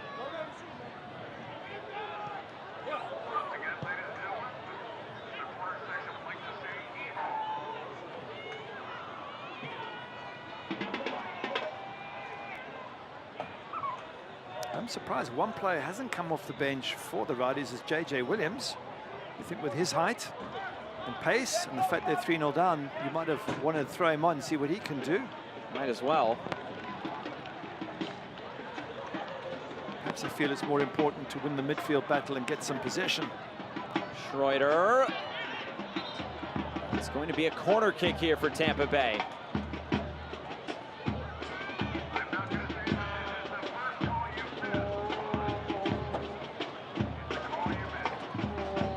Sure, Batch, you've done the homework about that near post flick on from Cal Jennings that caught out Orange County in the last match. Got the player right there at the very front of that 6-yard box just for that reason. Looks like it's Andrew Booth. Ariel Martinez. New height on this, it's Lasso. And it's headed out of play. The Battery have a brand new look on and off the field this year thanks to Hummel, the club's official jersey provider. Check out the full line of new Battery gear, including the custom 2023 primary, secondary, and alternate kits by visiting shop.charlestonbattery.com. Remember, they'll be debuting that alternate kit in the Open Cup on April 4th. I guess there is some sense of revenge. Just thinking back, it was Ben Pierman's Memphis who lost to Tampa in the Eastern Conference semi-final last year. True. That must have hurt Ben Pierman after a fantastic season where they finished second in the East. So perhaps on a business sense, this is good revenge for the new Charleston head coach. Oh, nice cut back there, but the cross was deflected.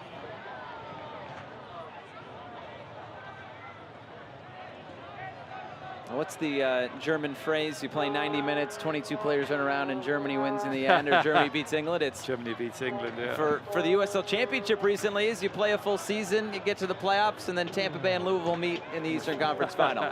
It's pretty much how it's gone. It's how it's gone in the past, but all of a sudden I think this season more than ever is different. There's no two sides that are focusing on youth. You've got all professional teams here.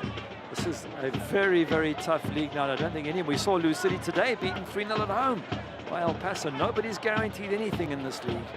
Hantley's cross took a deflection, still available.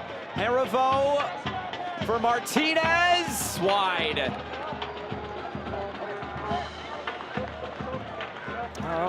Still not hitting target, not far off, and it's more positive for the Rowdies, but still no end product though. Your camera, please. Okay. Still no sign of JJ Williams. He was on the bench, wasn't he? He was. Or is still. Well, is, and will stay there now because that is the 5th and final sub as Cal Jennings comes off the field.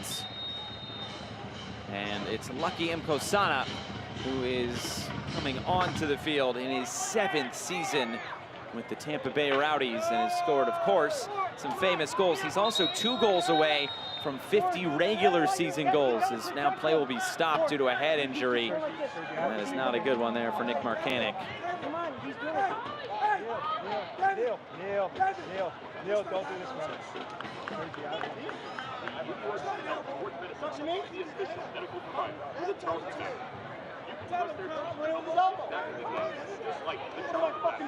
Now Collins clearly upset and at 3-0 down. You can understand why. The focus should be more on his own players, though, because they just haven't performed for him at the standard that he's been used to over the last 6 seasons. And that could all change. Of course, it's a long season, and the way it's structured, it's not like Europe, where if you fall too far behind, you never catch up. Here, it's all about playoffs. So long as you make the playoffs, then anything can happen. Anything can happen, absolutely.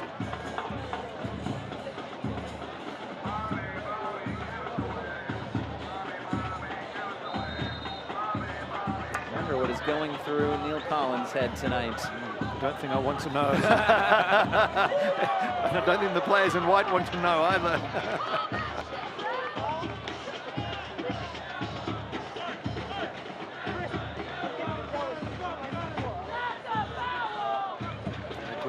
Guenzati leaving after so many years of great service. Shoulder to shoulder, but blown up. Leo Fernandez injured, a lot of changes. They've been able to bounce back every time they've been through tough periods. Tampa Bay Rowdies, I've no doubt they'll bounce back again. It's more important, though, I think, looking at Charleston Batchy, are we seeing a side that can not only make the playoffs, but maybe challenge for the East?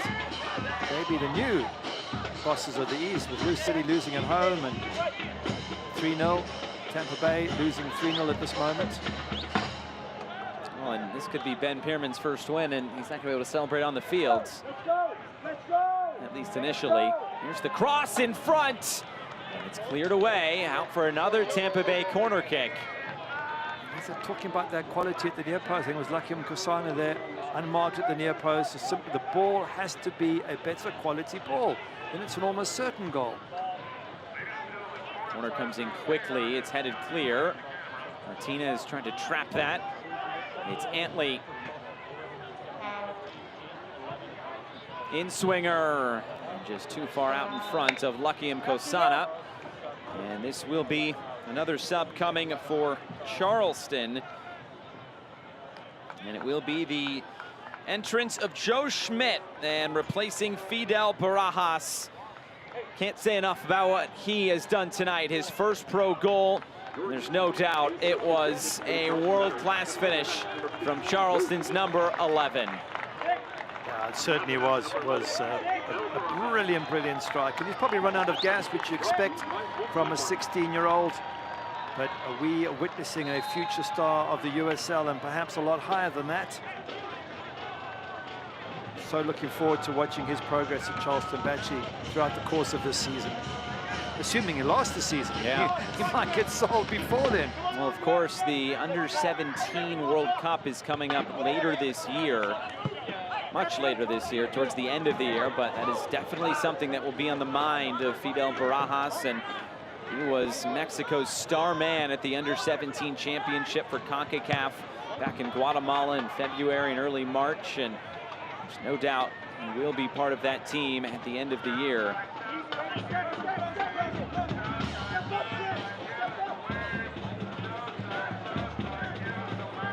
It's deflected towards goal, and Muse is able to scoop this one up through a little bit of contact there. I think it was from Felix Schreuter coming in late, couldn't get the ball and got a piece of the goalkeeper. Saying to him, you didn't need to make that lunge. Let's have a look at it again. Nice, brave goalkeeping though from Trey Muse. Takes a deflection, he gets there. Well, I thought perhaps Schreuter tried to get out the way. He didn't. He was trying to get his legs out. So I don't think there was anything intentional there. And Trey Muse is back up on his feet, but as I've said a few times, hasn't been tested much this game. And that really is the difference. He'd love to keep a clean sheet, the first of the season. It'd be the first win of the season, first clean sheet of the season. And they've done that without 5 international players, and Ikaza injured and having to stay on the bench. So it is a very, very impressive performance by the home side. It's Forrest Lasso who is down, and it's Augie Williams who will go into the book.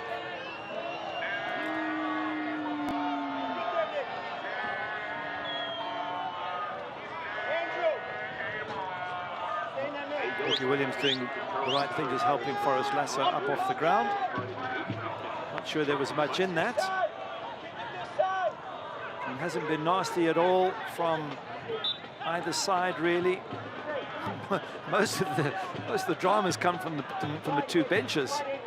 The players themselves have been well contained on the pitch. Some of your favorite Battery players on the west side field. Again, autographs will take place after the match on the west side field.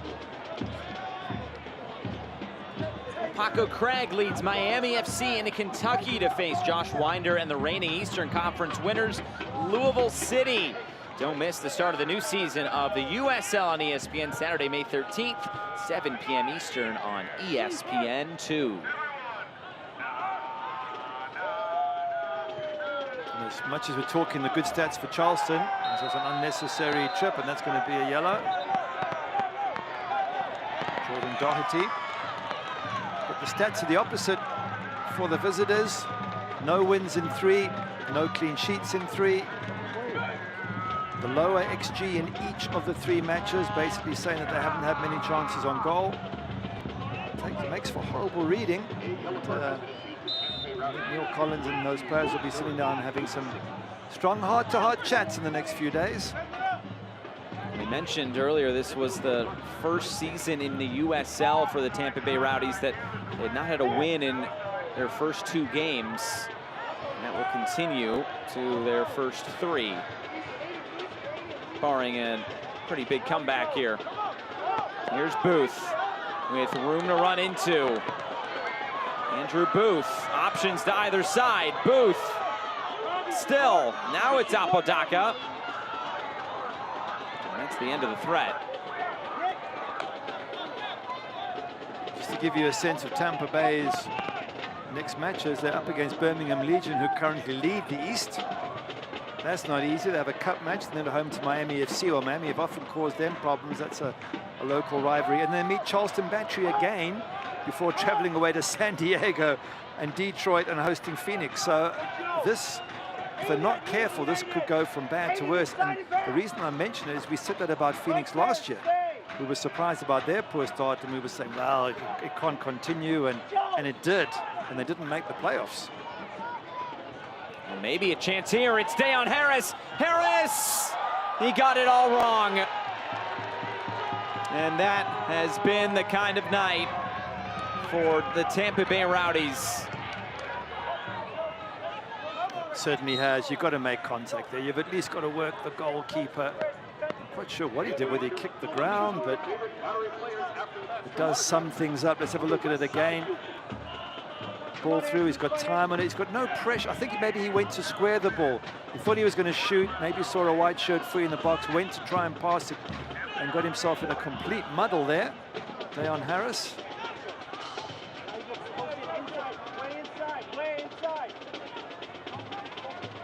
And I think the sting's gone out the match now. It's just a case of seeing the game out for Charleston Battery.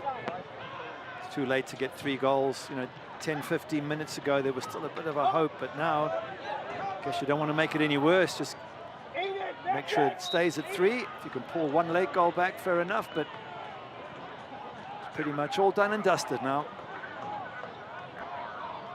You mentioned the schedule upcoming for Tampa Bay, for Charleston, that Open Cup match against Savannah, and then home match against Hartford before 2 trips to Tampa Bay and Tulsa. Also welcome in Louisville City and Colorado Springs before the end of April is complete. So interesting portion of the schedule upcoming really for both of these teams. And of course, we mentioned the slow start for Phoenix last year, but then they did rip off a good month of April, but then it went downhill after that. So you never know about these slow starts. Of course, with the pedigree of the Tampa Bay Rowdies, you'd expect them to turn it around, but it is not easy in this league. That's the problem, is once you start falling behind the others, then the pressure's on, the crowd's, you know, at you, and then it gets very, very difficult. Orange County, they were the champions going into last season. They finished bottom. Oh, it's another card.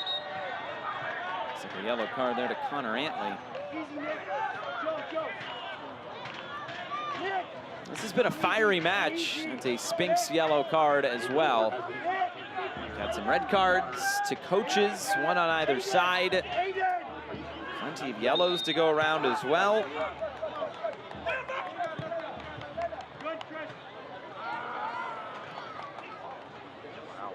Okay. Other player slips, and then Martinez, he just got caught in an awkward spot there, but he ended up committing that foul. He just slipped, his boots gave way underneath him, and 5 minutes. Maybe time for Tampa Bay to get one back and try and make it look a little bit more reasonable. Stoppage time brought to you by MUSC Health Sports Medicine. 5 more minutes.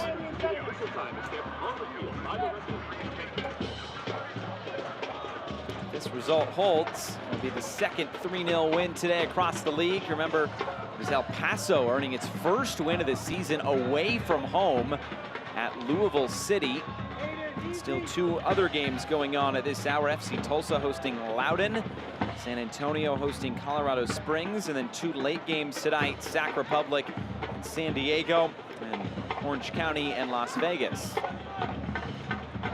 Maybe this result and the Lou City one, both 3-0 losses, are not the worst thing in the world for those clubs. Just remind them how tough this league is. They're so successful. If you're gonna get tripped up, you'd rather get tripped up early in the season. You get time to recover, and otherwise you have a good season and you get tripped up in the playoffs. Of course, it's all done and dusted. And this they're going to have to build on this, Tampa Bay, but man, they're going to have to improve their performance, because today has just not been up to scratch in any area of the pitch at all, except maybe for the goalkeeper, Phil Brino. Fantastic save in the first half, and nothing he could have done about the other 2 goals. Neil Collins this week talked a little bit about adversity. He says you have to go through those learning moments and the tough moments, but he said we need to have 1 good performance, make it into 2. And he said from there, the players will feel more confident, the quality will come through. There's no doubt the quality is there with this team, but right now they're just looking for execution. They've only scored now 2 goals through 3 matches. If they can't score here today, they'll just be looking for anything to go their way in the coming games.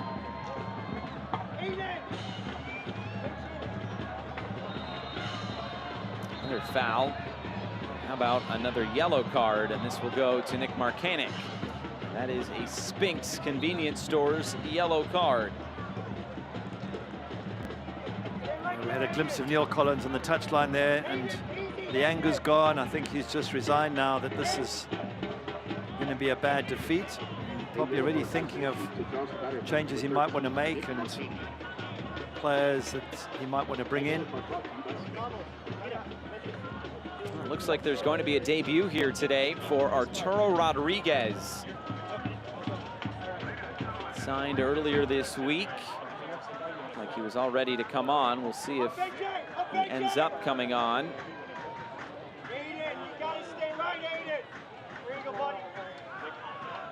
Here comes Tampa Bay. That ball runs out of play. Here we go.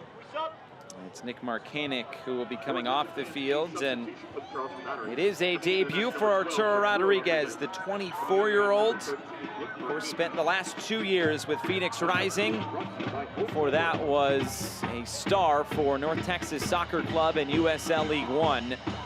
Helped them win a title in 2019. Markanek, a goal, an assist, some lovely passes, especially in the first half. Very impressed with Markanek. Probably won't get the glory because of Fidel Barajas, but a vital part of this attack, and came through the college system, I believe, in which case he's been a great find for the Battery.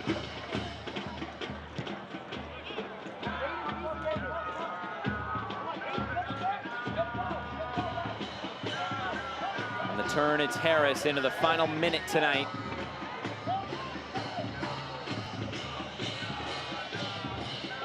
coming into play tonight, I think we expected a tightly contested game. I'm not sure we expected this much of a lopsided result, just based on Tampa Bay's track record, but give all the credit in the world to Charleston. They came out right from the get-go, 2 goals in 10.5 minutes, and obviously Tampa Bay, it was too much at that point. Appreciation from the fans for that start to the match. They came out quickly. Conversely, Tampa Bay seemed slow. They took a while to get into the match. And this will hurt, especially given that they've only got 2 points out of the first 2 games. This is really going to look bad. They'll be near the bottom of the table. And something their fans haven't seen for a long, long time. Again, the question will be, how do they bounce back in these next few matches? They've got some tough games coming up. Birmingham Legion next will be a real difficult one. There's Apodaca, Joe Schmidt, Chris Allen. Pretty much be the last of the play here tonight. Crawford, and the referee has seen enough. 3 goals and 3 points for the Charleston Battery, as the Battery get their first win of this 2023 season, and it's Ben Pierman's first win in charge as well.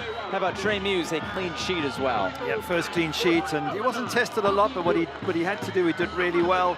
Defensively, having lost 5 players, almost all of them from the defense, Leland Archer, AJ Patterson and company, they responded brilliantly with all those changes. And wow, no wonder there's so many high fives going around and waving to the crowd. It's just been a fantastic performance against what we assume is a very good Tampa Bay Rowdies side. Only time will tell just how good. I'm sure over the season they will put in much better performances than they have today. And I think credit to the Battery for causing those problems, and that man in particular, young Barajas, Fidel Barajas. What a goal he scored. Open proceedings, brilliant. And Fidel Barajas, because of that goal, will be our Heineken man of the match as well. What a night it was, and let's watch that goal again. It was so good. Markanek, who I think it was a good shot as well for man of the match with the assist here, but look at that for a shot, and the bend and the power. Just opens up enough space here. Make sure the defender's off him, Gian, and then absolutely brilliant. I think the confidence that flowed from that forced him to a second, nearly a third, and that set up the platform for the success that followed. Well, full time tonight from Patriots Points. We will come back and wrap things up right after this, but a victorious night for the Charleston Battery, their first of 2023, as they get 3 goals and all 3 points. The final score is brought to you by Wicked Weed. We'll come back and wrap things up. The Battery, 3-0 winners.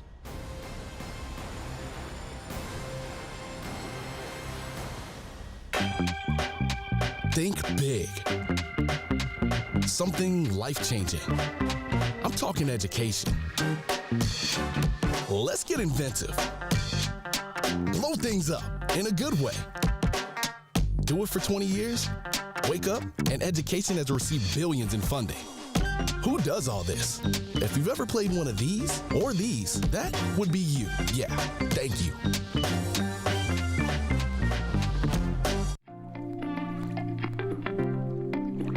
Charleston is located in the Low Country of South Carolina. The history here, it runs deep, and you can't imagine being anyplace else.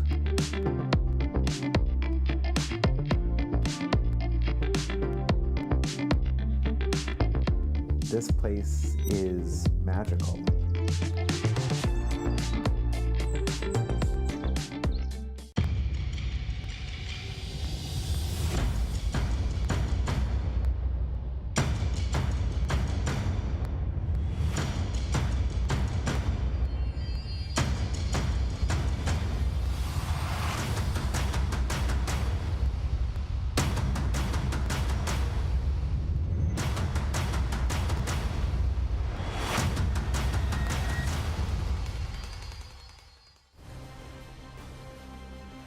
Full-time score is presented by Wicked Weed Brewing, and Fidel Barajas. Yeah, I think those kids are going to want to keep that autograph for quite a while. He scored the first of 3 Charleston Battery goals tonight en route to the 3 points. So let's look back at our full-time highlights brought to you by Bud Light. And things got started right away from the teenager through Mark Koenig. Mark Koenig with the pass, but Fidel Barajas here just whips that with pace. Brino stretching as much as he can, just can't get on the end of that. And it's the pace that beats the goalkeeper. And what a setup, 3rd minute, they were on the front foot, they kept it going. And this was actually more of an error. This is Forrest Lasso just flying into Derek Dodson. He's headed the ball, and it's just a clear penalty. You haven't got anywhere near the ball, it's a gift, and now you're 2-0 down. So a moment of magic from the youngster, a mistake from central defender, Forrest Lasso, 2-0 down, and it was nearly a third. Phil Brino had to make a great save, but second half they were able to keep the pressure on. Mark Koenig here, edge of the box, has a shot. Yeah, it's a bit lucky, takes a deflection, nothing Brino can do about it. But again, if you're on the front foot, positive and having a dip, and it's on target, which can't be the same can't be said for Tampa Bay. Look at that, only 2 of their 12 shots on target. They did have 10 shots in the second half, though, Tampa Bay. 2 shots on target, but what's the big takeaway from tonight? Oh, Charleston Battery were fantastic in every phase of the game. Their defending was good, with so many players missing as well. Their high press was magnificent. Nearly got a goal through Augie Williams with that high press. And just all in all with Barajas, fantastic. Tampa Bay, very, very poor. As I say, by their very high standards. Now wait to see how Neil Collins can turn this around over the next couple of very challenging matches. Yeah, it will be a couple challenging weeks. These 2 teams, though, will meet again on April 12th in St. Pete. But for our coverage tonight, that does it. And what a night it was for the Charleston Battery as they can celebrate 3 points for the first time in 2023. For our entire crew, broadcast partner Gary Bailey, I'm Josh Eastern saying so long from Patriots Point. It finishes the Charleston Battery 3, the Tampa Bay Rowdies 0. Good night from Charleston.